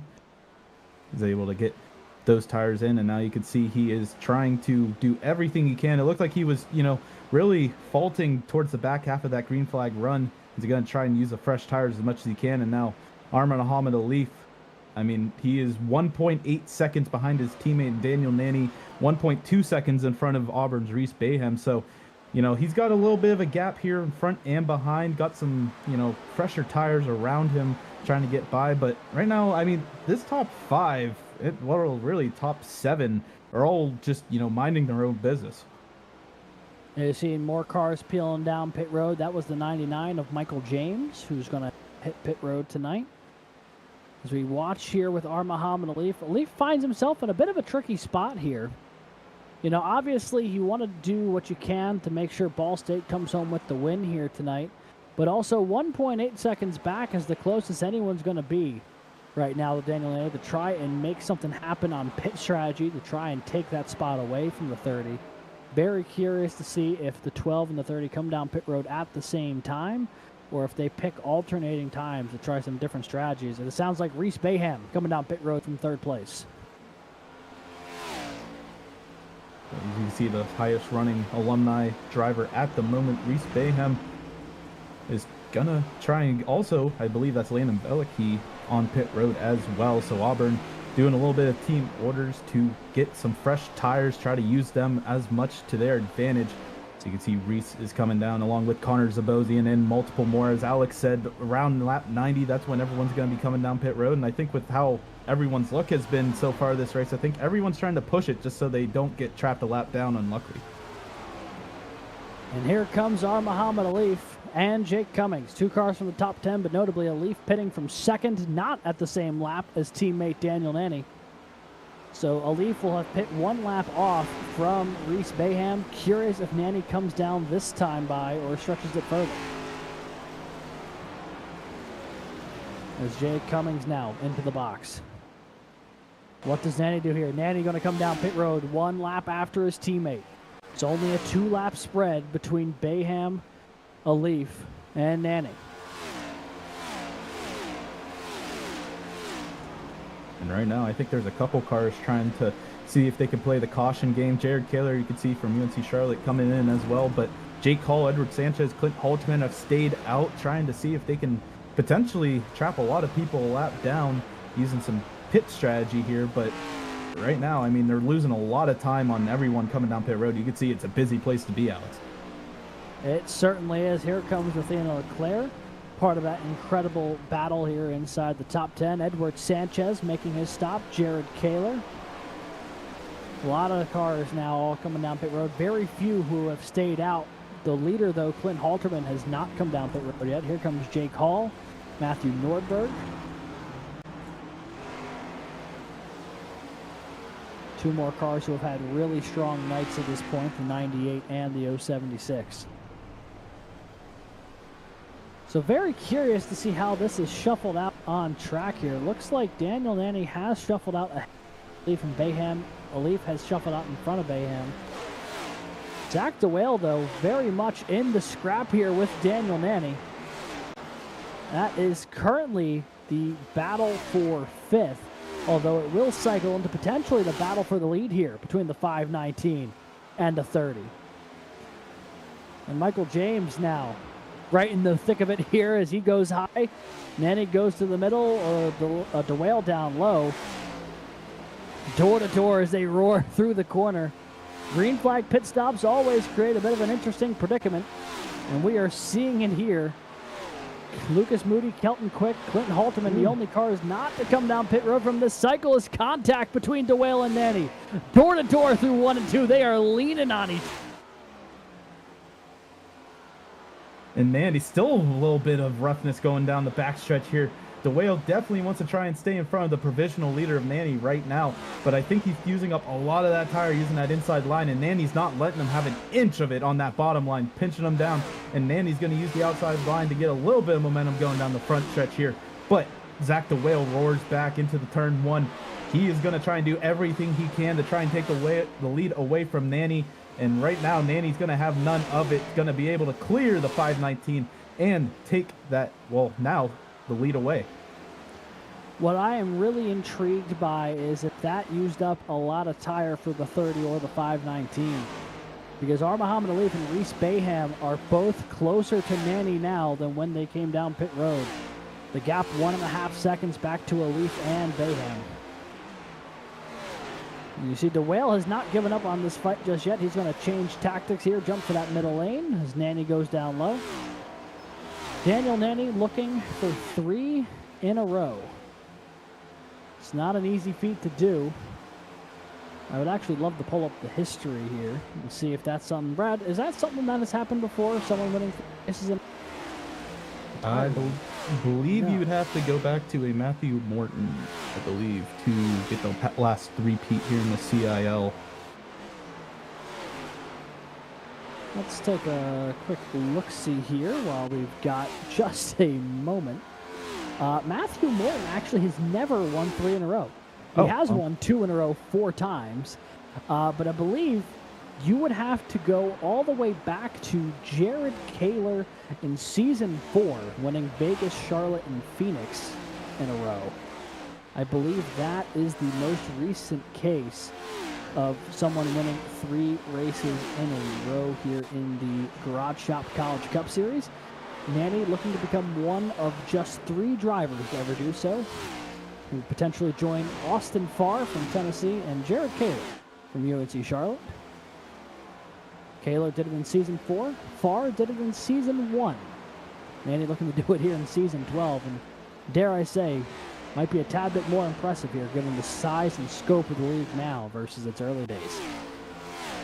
Well, it's, Jared Kaler is back there as well. And you had a lot of strong drivers here from Seasons 1 to 4. And I mean, it's obviously the CIL has grown. A lot of changes have come through. And you don't see many drivers here that were even here past Season 6. So considering that, yeah, I mean, there's a lot of seasoned vets here that would definitely be accustomed to a three-peat, but we're going to see if that happens here tonight. Daniel Nanny definitely trying to make that happen. As you see, he's still only a quarter second ahead of the Whale, but right now Alif and Reese Bayham lurking about a 1.5 seconds back, trying to see if these two have burned up their tires from that earlier battle. And, with 33 laps to go here, Alex, and, no more pit stops. It's all really just going to the, checkered flag if all things go well. Yeah, and that's what I'd imagine these drivers are going to try and shape themselves for an incredibly long green flag run here. A bit of a caution-heavy start for those who might have joined us a little bit late. 4 cautions in the opening 26 laps here of the 6K Presidential Transfer Scholarship Run 200 presented by Texas A&M Texarkana. However, since that lap 26 caution, it has been clean and green. A full cycle of green flag pit stops has transpired throughout the entire field. And now as we come to 33 laps to go next time by, pole sitter Daniel Nanny looks to become only the 3rd driver in CIL history to three-peat the Shop College Cup Series. He won New Hampshire 2 weeks ago. He won Chicagoland. Looking to hold on and win here tonight at home. Not have a huge advantage as we look at this battle here. Nordberg and Zabosian. Oh, back up front. All right, we are jumping back here. That is the battle between Jared Kaler, Keegan Khaled. And then a little bit further back, that is Zabosian, Nordberg, Jason Wallet, I believe, and Athena Leclerc. That is 13th through 16th. Nice little scrap going on. And right now, I think Jason Wallen, you can see he took that undercut pitting at lap 84, so he's already on lap 17 lap old tires. So he's trying to make these things last compared to the rest of the field. Currently trying to stick it in the low line here. Athena Leclerc on the high line, but Athena's going to use the run as she has all night, coming down the front stretch, able to clear Drexel's Jason Wallet. Zabosian just ahead of Nordberg here, holding on to P13. It's been a very strong rookie campaign for the driver 72, Connor Zabosian. That Kettering University machine currently sitting top 15 in points after 3 weeks, and currently running 13th, looking to try and build on that momentum. Tell you what, someone who would a couple of drivers who would love to get a few more spots here tonight would be those cars just behind them, Athena Leclerc and Jason Wallet. Both of them top 15 in points as well, trying to build on their night. Jason Wald actually tied for 6th coming into tonight in points. So right now trying to find a few extra positions, ease the pain of a potential non-top 15 finish here if he can pull it off. That undercut though is starting to bite just a little bit.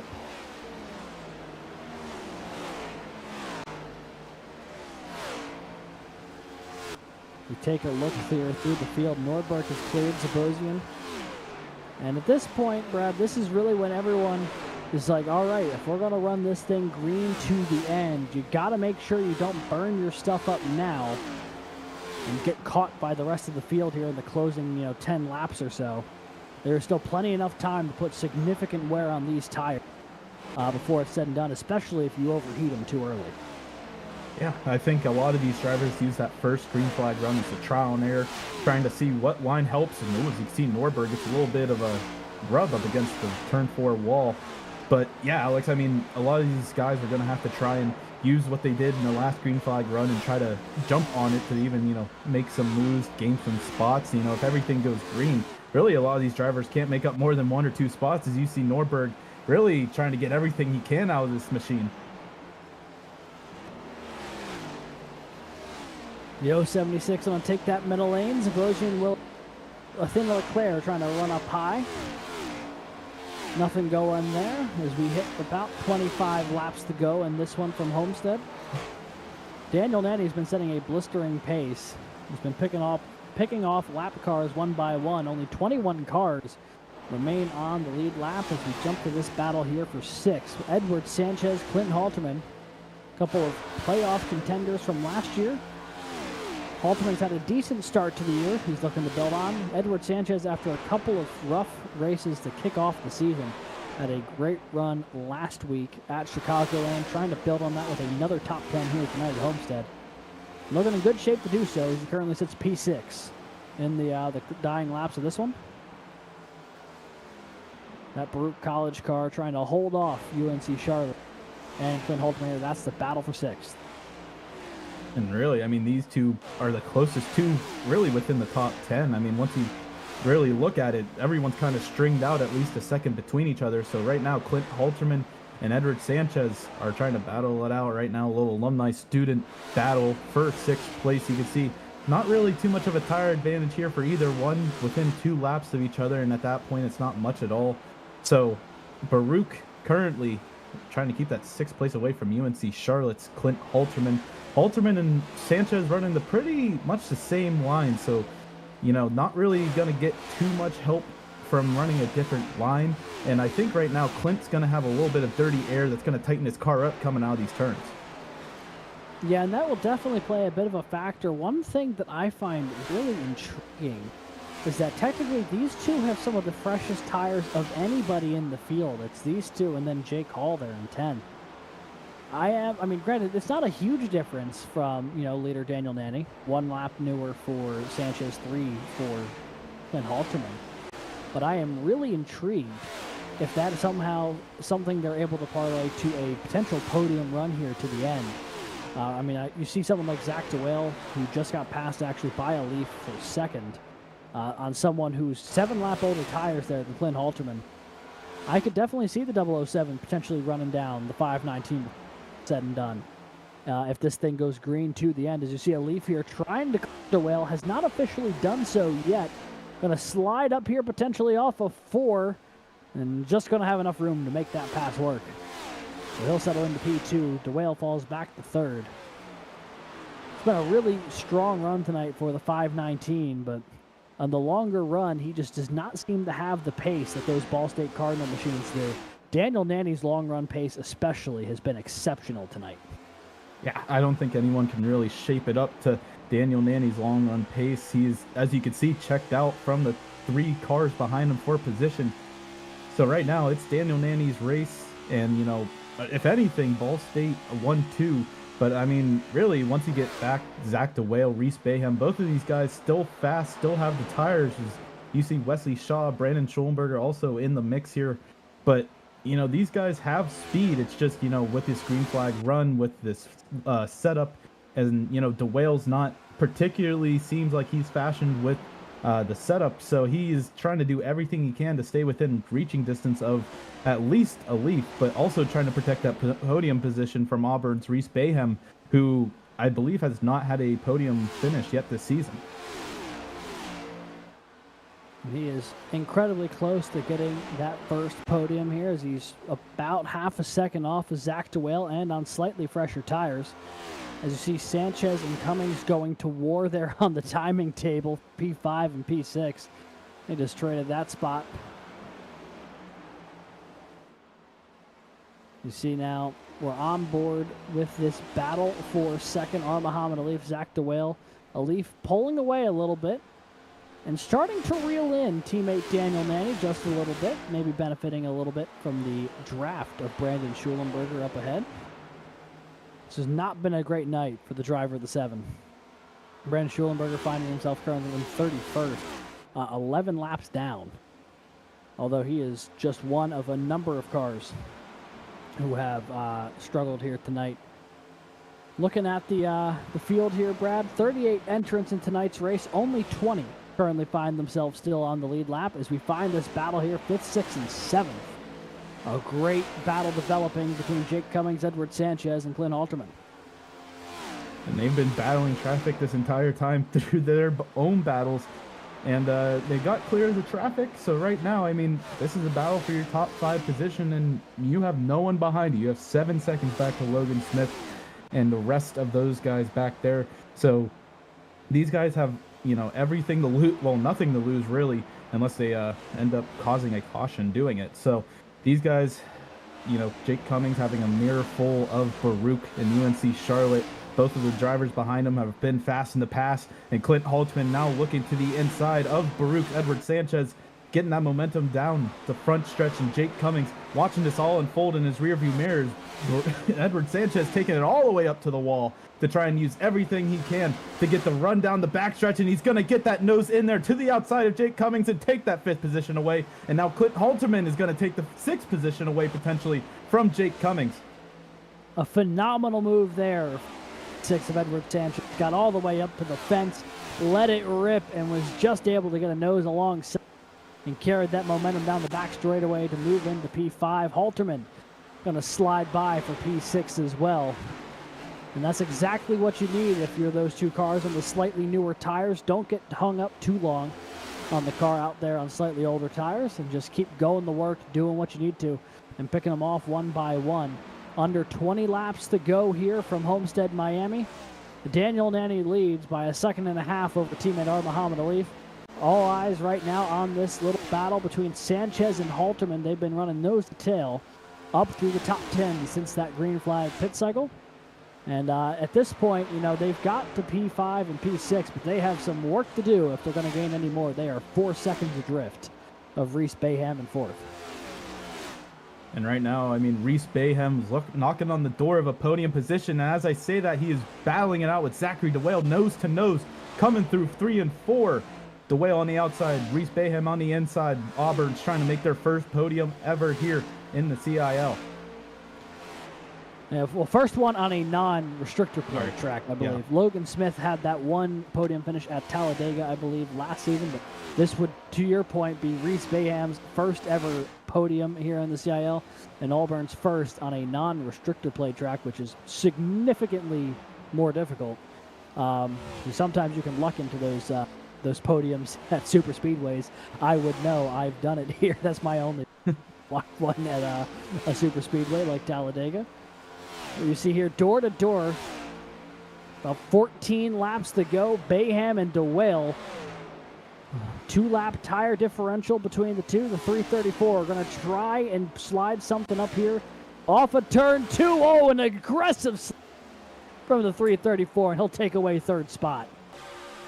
DeWale's definitely not happy about that one. He's going to try and use the bottom line. We've seen DeWale excel on that bottom line all of tonight. We'll see if he has anything left in the tank. He's going to get that nose ahead of Reese Bayham, but Bayham's going to use the outside line, stay alongside, and get that run down the front stretch, this long front stretch here in Homestead. Side by side once again, the 519 rounds the center of the corner really well.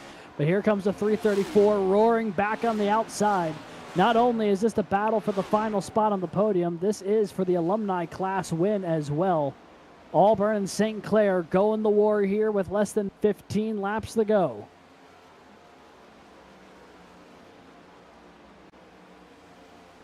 Nose to nose. I mean, these guys can't really get unstuck from each other. These two are glued to each other. As you see, Zach the Whale sending it to the inside again, yet in 1 and 2. These guys, I mean, I don't think either of them have really been able to clear each other outside of 3 laps ago. And as I say that, now Reese Bayham uses that momentum on the outside line to get past Zach the Whale. And now the Whale's going to have to try and formulate something here in these final 11 laps to try and get his podium position back and the alumni win. Also worth noting, as this battle has gone on, they have cost themselves quite a bit of time. They've fallen another couple seconds back of our Muhammad Ali. And also, Edward Sanchez and Clint Halterman have cut the deficit from 4 seconds to just over 2 seconds, trying to reel in third and fourth here. So they might have more action on their all said and done. As you see the Whale pushing that thing for all it's worth right now, trying to keep up with Reese Bayham. That 334 has been fast all night long and is looking to try and land on the podium for the first time this season. Going by the line yet again. Zach the Whale looking to the inside, going in the one. And he's going to be able to get past Reese Bayham, sending in there a little deep. Bayham's going to try and do a little crossover maneuver. Looks to the inside, coming out of 2. And he's going to be able to stay a little bit alongside of the 519, coming down the backstretch, going into 3 and 4. A roll reversal here, then one was 1 and 2. As you see the 334, 519, battling it out nose to nose. Bayham has to lift a little bit to get that edge, but right now is still able to keep it nose to nose, coming down the front stretch. These two really don't know how to get away from each other.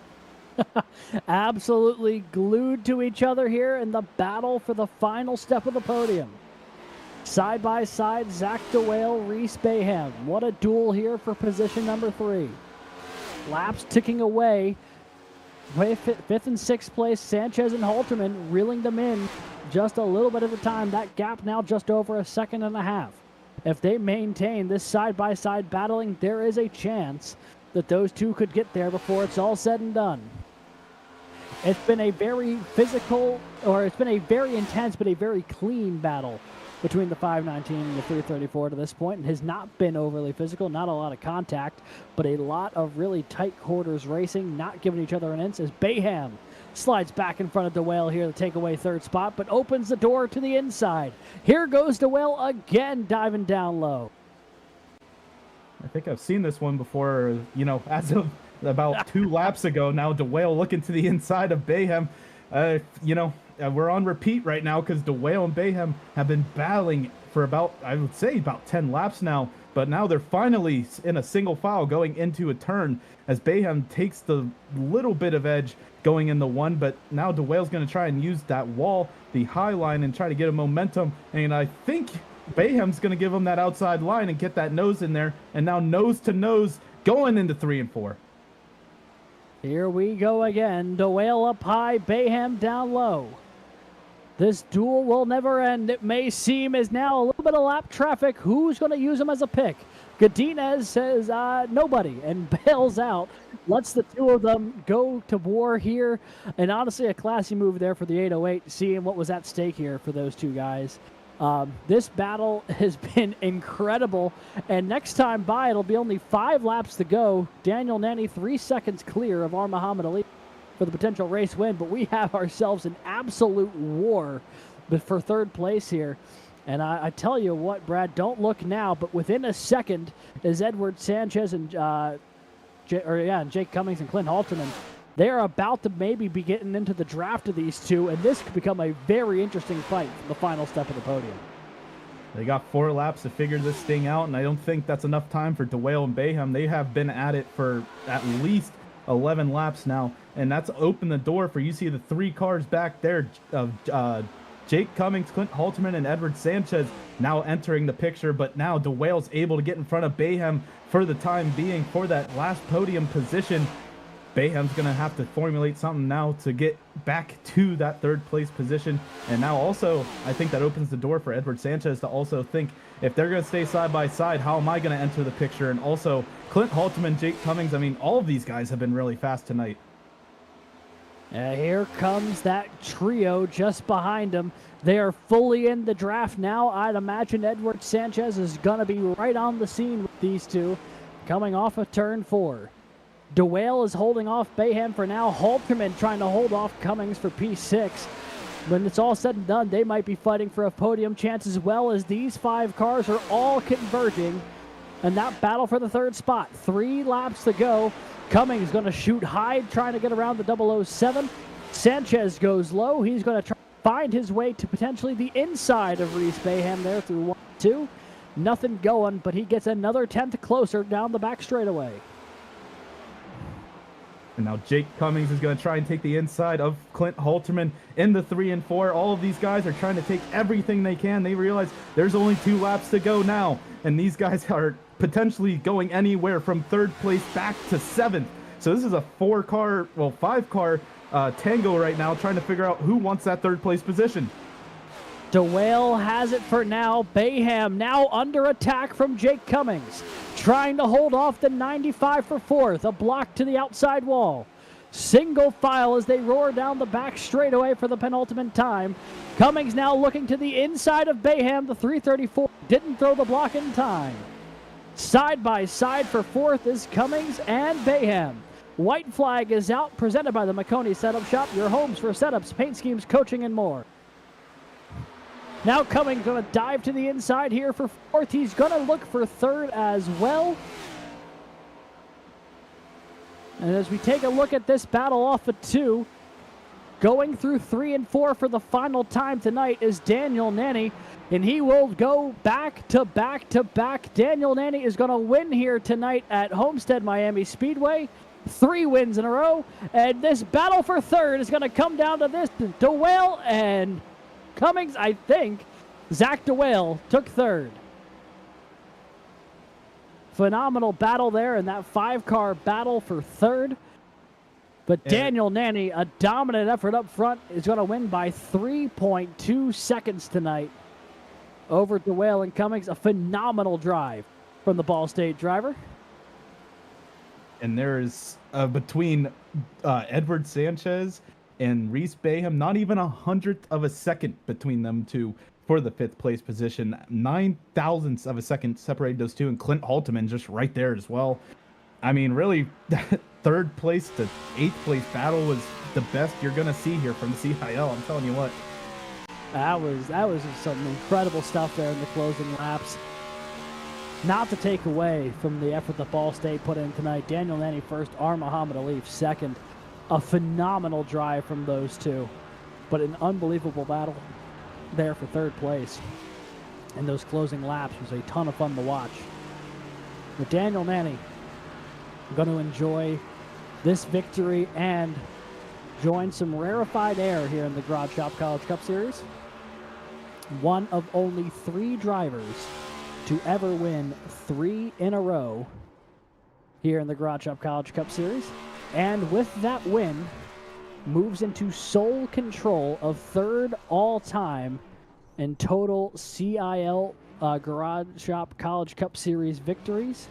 He now only trails Ohio State's Matthew Morton and UNC Charlotte's Jared Kaler. Daniel Nanny, 8th career CIL victory. And Ball State, as an organization, is now going to move to sole control of 2nd place all-time in terms of wins by a school. They're up to 16. Now only 4 behind UNC Charlotte. So when we come back, folks, interviews with your podium finishers. You're going to want to hear that conversation with Zach DeWale talking about that final battle. I have no doubt about that. We'll hear from our race winner, Daniel Nanny, and what it took to be that dominant again here tonight, and the official final results on how that battle worked out, plus how everyone else finished here. Don't miss it. We'll be right back.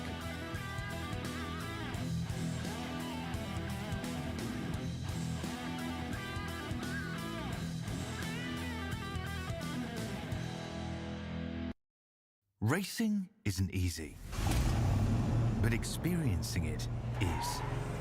iRacing puts you in the driver's seat with the industry's leading sim racing game. Drive on laser scan replicas of the greatest racing circuits from around the world.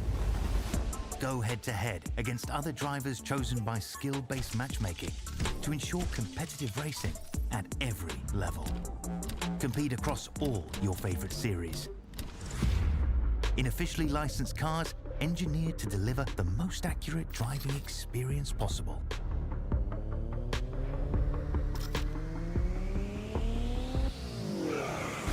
Join a race or host your own with players from across the globe. Race against the computer or in a league with friends. Feel the thrill behind the wheel. Visit iRacing.com.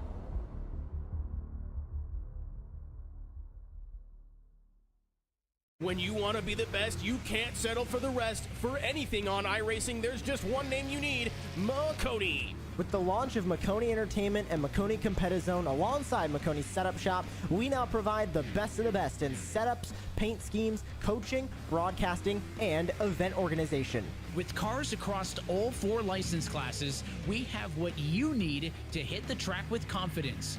Grab a subscription and save money while going fast at MakoniSetupShop.com/subscriptions. And remember, at Makoni Setup Shop, there are setups, but your victories.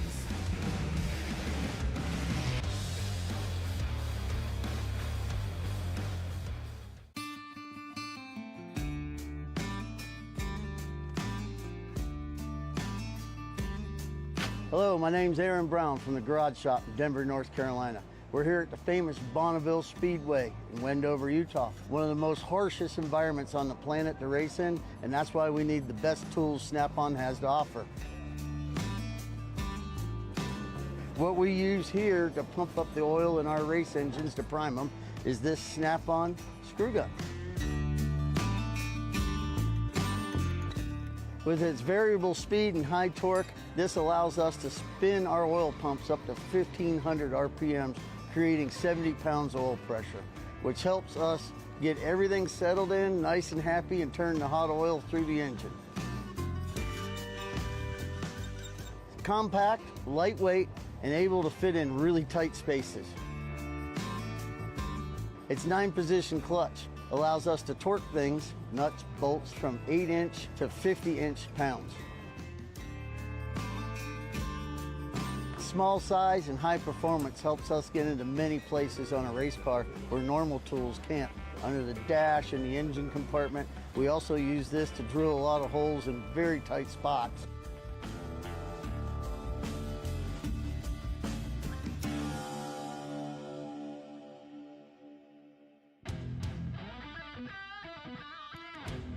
And we are back, folks.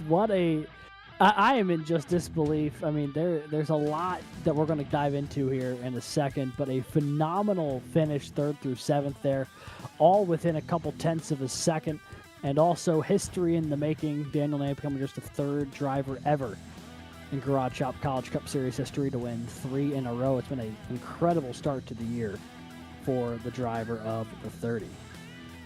So now we're going to jump into a couple of driver interviews here, starting with our race winner, Daniel Lanny.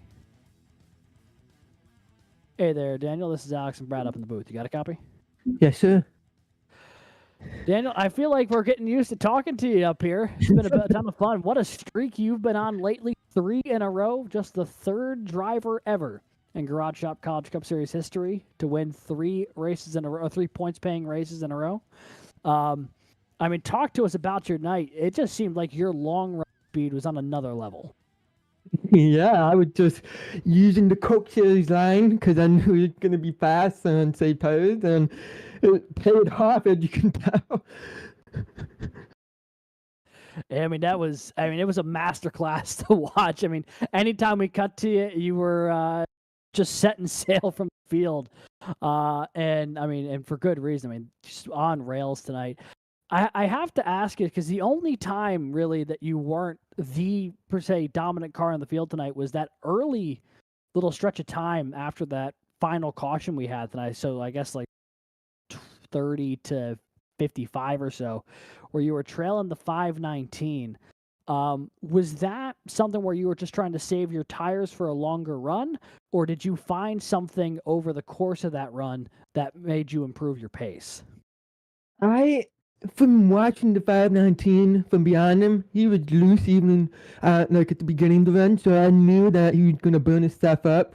So there was no point in me pushing it to the point of burning my tires back, because I knew I was reeling back in. So yeah, that was just a strategy play, just saving my stuff for the long run, knowing that I was gonna pass him later on in the run.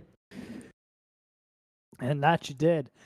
And then the only other time things were up in the air a little bit was that green flag pit cycle. You came out right around the same time as the 519 is Zach DeWale on track. You had a little bit of a battle there, but on fresh tires, I got to imagine your confidence was pretty high just to try and set sail from the field there. Yeah, I knew the fresh tires were going to be better.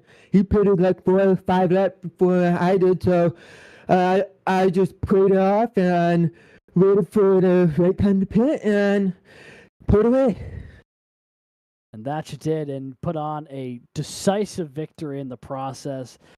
Daniel, I mean, I don't know if I can really overstate just how impressive this streak you've been on lately. Obviously, didn't have the best of runs at Charlotte, but rattling off 3 in a row is going to put you well in control of the points lead going into Daytona next week. Congratulations on what has been an incredible string of races for you. Anyone you'd like to shout out here tonight? I got to shout out all the Ball State boys and the Vortex boys. Leaf, he came home in second to bring home the 1-2 Ball State, so I'm proud of him.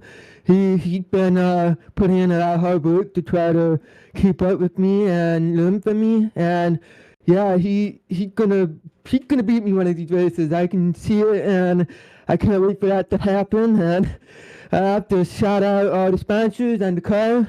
Pepsi, RL, Ryco, and CIL as a whole, the whole lead in putting this together. It's been a lot of fun. The whole entire season, actually, it's been a lot of fun. And lastly, I have to give a shout out to my parents for watching and supporting me on this journey. And yeah, that's about it. Awesome. Well, Daniel, I would say, looking talking to you next week, because it feels like that's the pattern we're on. That being said, Daytona can it be a bit unpredictable, so I guess I will just leave it. Best of luck next week in trying to survive the chaos that is restrictor plate racing. Thank you guys so much, and I hope to be back here next week. Alrighty, and that is your winner here tonight, the 30 of Daniel Nanny from Ball State University. Win number 3 in a row, win number 3 on the season, and moves up to 3rd all-time in CIL victories. Truly great stuff here tonight from the driver of the 30 machine. And I believe we have Brad Daniels now catching up with our 2nd place finisher, R. Muhammad Alif. I am down here with Ball State's R. Muhammad Alif. Alif, do you have a copy? Yep. Well, tonight it was, we had a lot of cautions at first, but eventually we got over a 100-lap green flag run. Take me through your mindset throughout the green flag run, but with the green flag pit stops, and really you were set on rails, it seemed like, throughout the entire green flag run. Yeah, I mean, the mindset obviously was to win, but I think, as always, Daniel was just a beast on the ovals. So, I mean, I've just been learning a lot from him, especially this past week. We've been working a lot at this track over the other guys as well. Just learning how to save tires on this cup car. So, yeah, he taught us a lot, and yeah, just super proud of him. I think for getting that 3 in a row, and I think it is 3rd highest or 3rd best winner as well. Yeah, that puts him 3rd all time right now. And right, I mean, for Ball State, you guys seem to be like at an all-time high morality and everything going on. How does Ball State feel going into the rest of the season with, I mean, you guys seem to always be within the top 5 battling between you, Lucas Moody, Kelton Quick, and everyone else really in the organization, always finding speed, being part of some great battles. How is it feeling going into Daytona and the rest of this season? Ooh, Daytona is gonna be interesting as always. You can never pick a guy to or pick someone to win, but I know we are strong, and I know we should be delivering there. But I mean, rest of the season we are again, showed once again that we are the best. So yeah, we'll just be grinding ahead, trying to make sure that we always edge, always ahead of the others. And I mean, you guys are proving the point right now. You guys are on a hot streak, and going into Daytona, like you said, it's kind of a toss-up. We're going to see what happens here next week. And before we let you go here, do you have anyone you'd like to shout out? Yeah, the whole team here at Ball State, the road and oval drivers, our esports directors and assistant directors, Dan, Marino, and BK. My parents back at home, Team Singapore for all their support, and yeah, and you guys for the show. Well, thanks again for joining us, Aram Hamaleef. I mean, I hope to see you here next week. I feel like it's been a little bit since you were up here in the booth with us, so I'm happy to talk with you. Yep. All right. See you guys. See ya. Have a good night. We will jump back up to the booth with Alex Gannon. Well, really, it feels like there was a lot of people that could have finished third here tonight, but it ended up being Zach DeWale in the closing moments, and Alex is going to be joining with him now. Hey there, Zach. You got a copy? I hear you. Well, we talked to you in the pre-race show, and we said, hey, if things go well, perhaps we'll have the opportunity to talk to you again in a couple of hours. That has come true, but I don't think any of us were expecting the way that you got it done to finish on the podium tonight.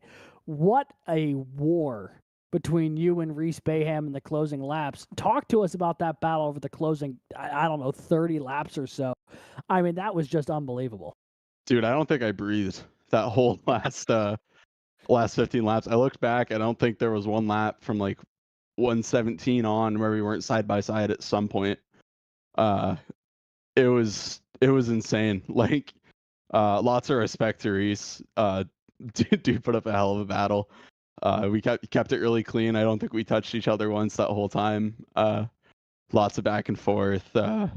Finding the line, we were both slipping and sliding a whole bunch, which is just a beautiful thing in these cars, especially around this track. When the tires get old, this track is something special. And dude, that was just so much fun. Like, I knew I wanted to keep the podium, and I know I was fighting Reese for an alumni win, and with how quick he was here, I figure if there's someone I really need to be worried about now with alumni championship, it's gonna be that guy right there. And man, he put up a really good fight. That was a lot of fun. I mean, we were quite literally enamored with that battle. I mean, that was probably the only thing we were watching in the closing laps, just the back and forth between you guys. And then as that battle was progressing, those cars from behind you start catching up. Here comes Sanchez and Halterman and Cummings, three incredibly fast drivers in their own right. Did you have any idea that they were also getting in on the mix there, or were you so focused on that battle with the 334 that you didn't even process the fact that there was three more cars joining the mix in the closing laps? Yeah, I mean, I was so focused on Reese, I didn't realize that. Honestly, I didn't realize they were all there. I knew Edward was coming because someone said something about Edward catching me. And then suddenly Jake was on my door in like turn 3, and I was like, oh man. But yeah, I mean, I had no idea they were as close as they were. It really caught me off guard. I was so locked in on the battle with Reese. But yeah, I mean, the fact that we had 5 cars that close together at the end of the race is really incredible. It was awesome after that long of a run. Yeah, I mean, over 100 laps green to the finish there tonight. I think Brad said the official total was 103 or something.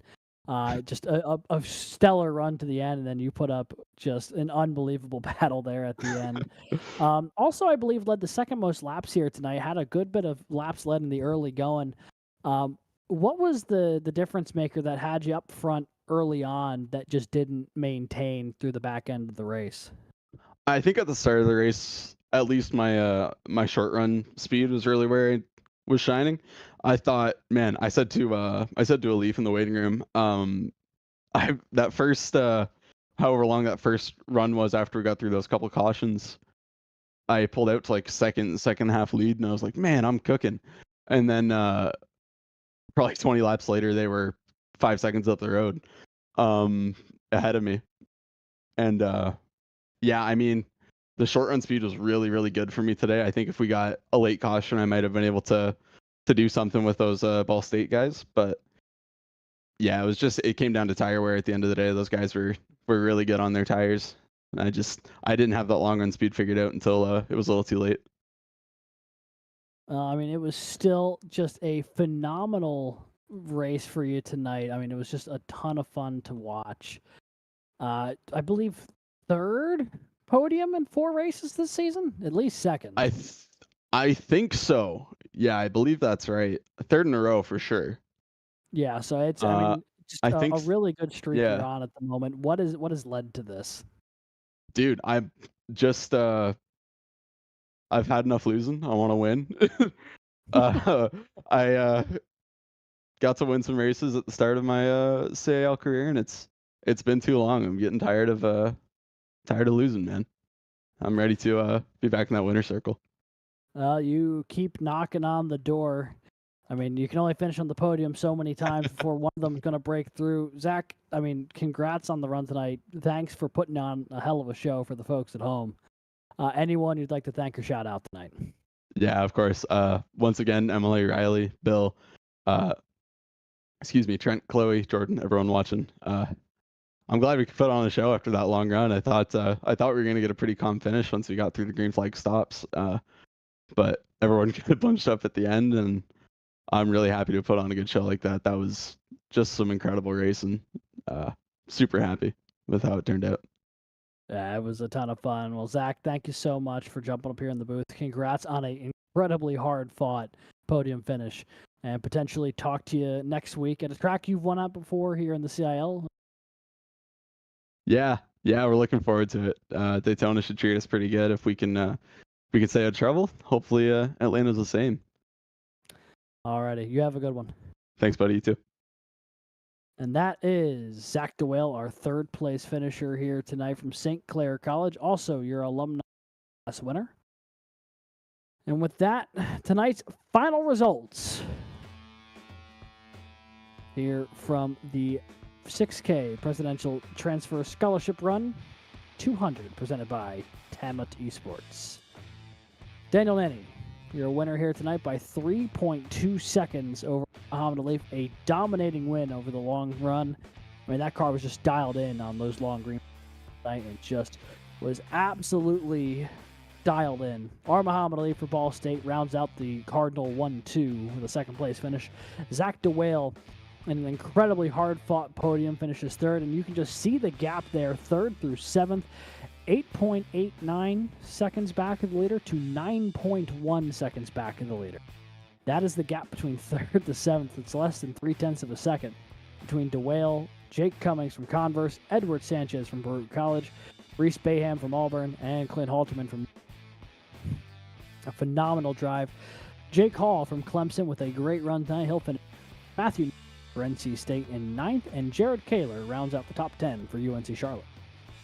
In 11th, there's Kelton Quick from Ball State University, and in 12th, his teammate Lucas Moody rebounding to get at least into the top 12, and then Athena LeClaire from St. Clair College, and behind her is Keegan Cowlick from St. Clair as well.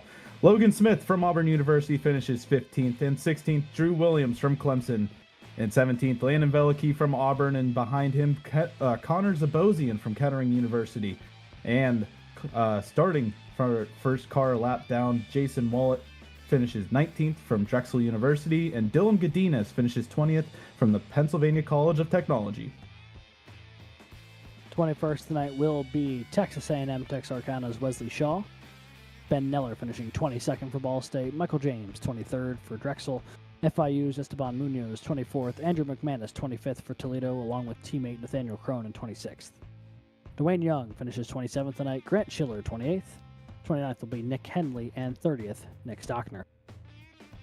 And rounding out your field tonight, Brandon Schollenberger from Wingate finishes 31st.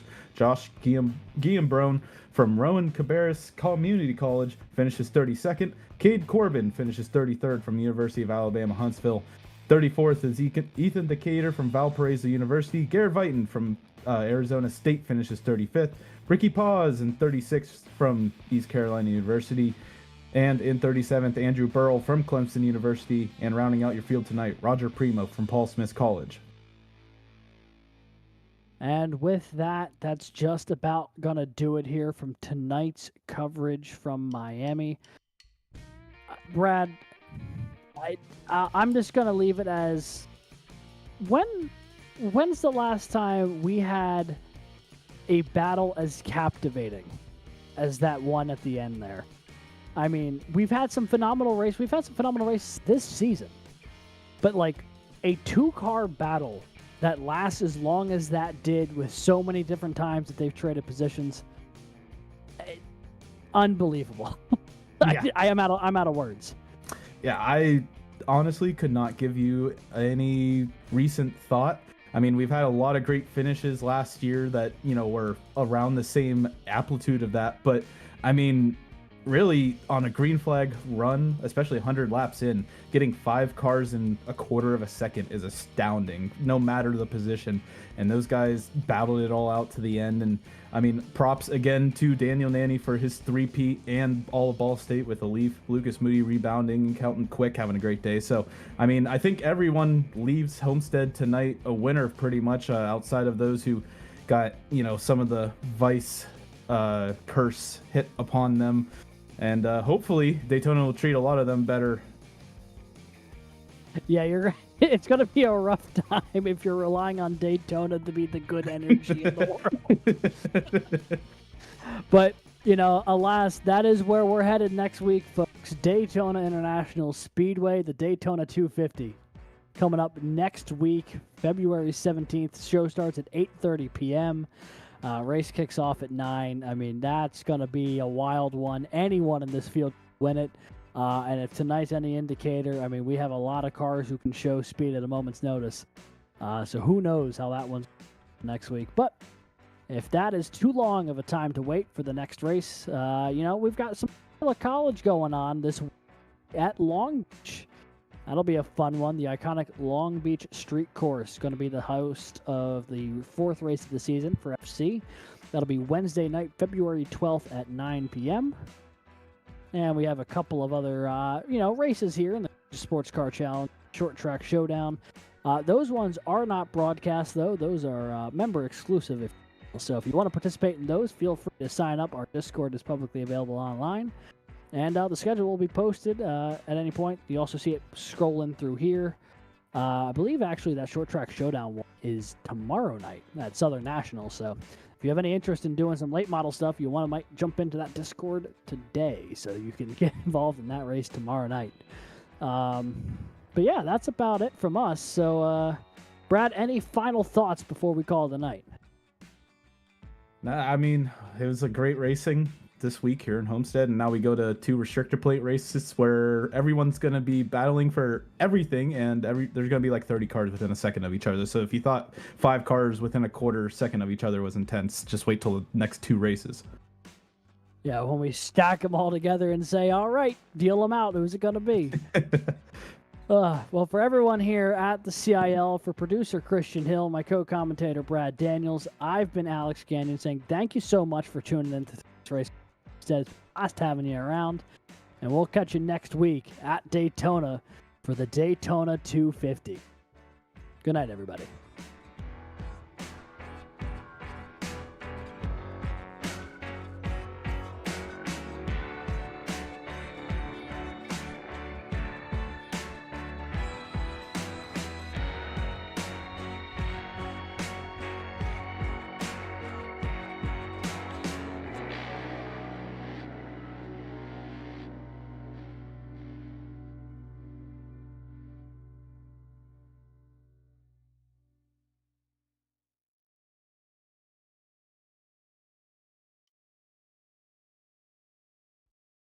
Racing isn't easy, but experiencing it is.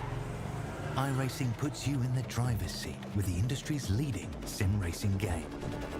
Drive on laser scan replicas of the greatest racing circuits from around the world. Go head-to-head against other drivers chosen by skill-based matchmaking to ensure competitive racing at every level. Compete across all your favorite series. in officially licensed cars engineered to deliver the most accurate driving experience possible.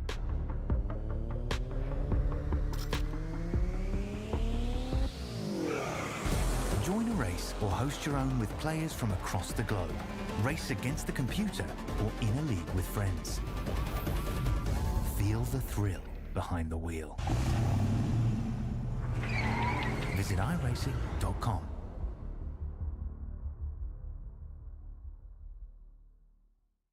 When you want to be the best, you can't settle for the rest. For anything on iRacing, there's just one name you need, Makoni. With the launch of Makoni Entertainment and Makoni Competizone alongside Makoni Setup Shop, we now provide the best of the best in setups, paint schemes, coaching, broadcasting, and event organization. With cars across all 4 license classes, we have what you need to hit the track with confidence. Grab a subscription and save money while going fast at MakoniSetupShop.com/subscriptions. And remember, at Makoni Setup Shop, there are setups, but your victories.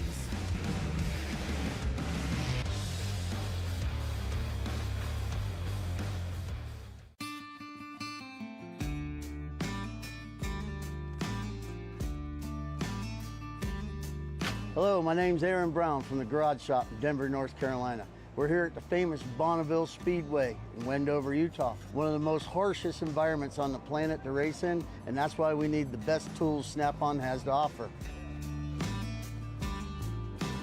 What we use here to pump up the oil in our race engines to prime them is this Snap-on screw gun. With its variable speed and high torque, this allows us to spin our oil pumps up to 1,500 RPMs, creating 70 pounds of oil pressure, which helps us get everything settled in, nice and happy, and turn the hot oil through the engine. Compact, lightweight, and able to fit in really tight spaces.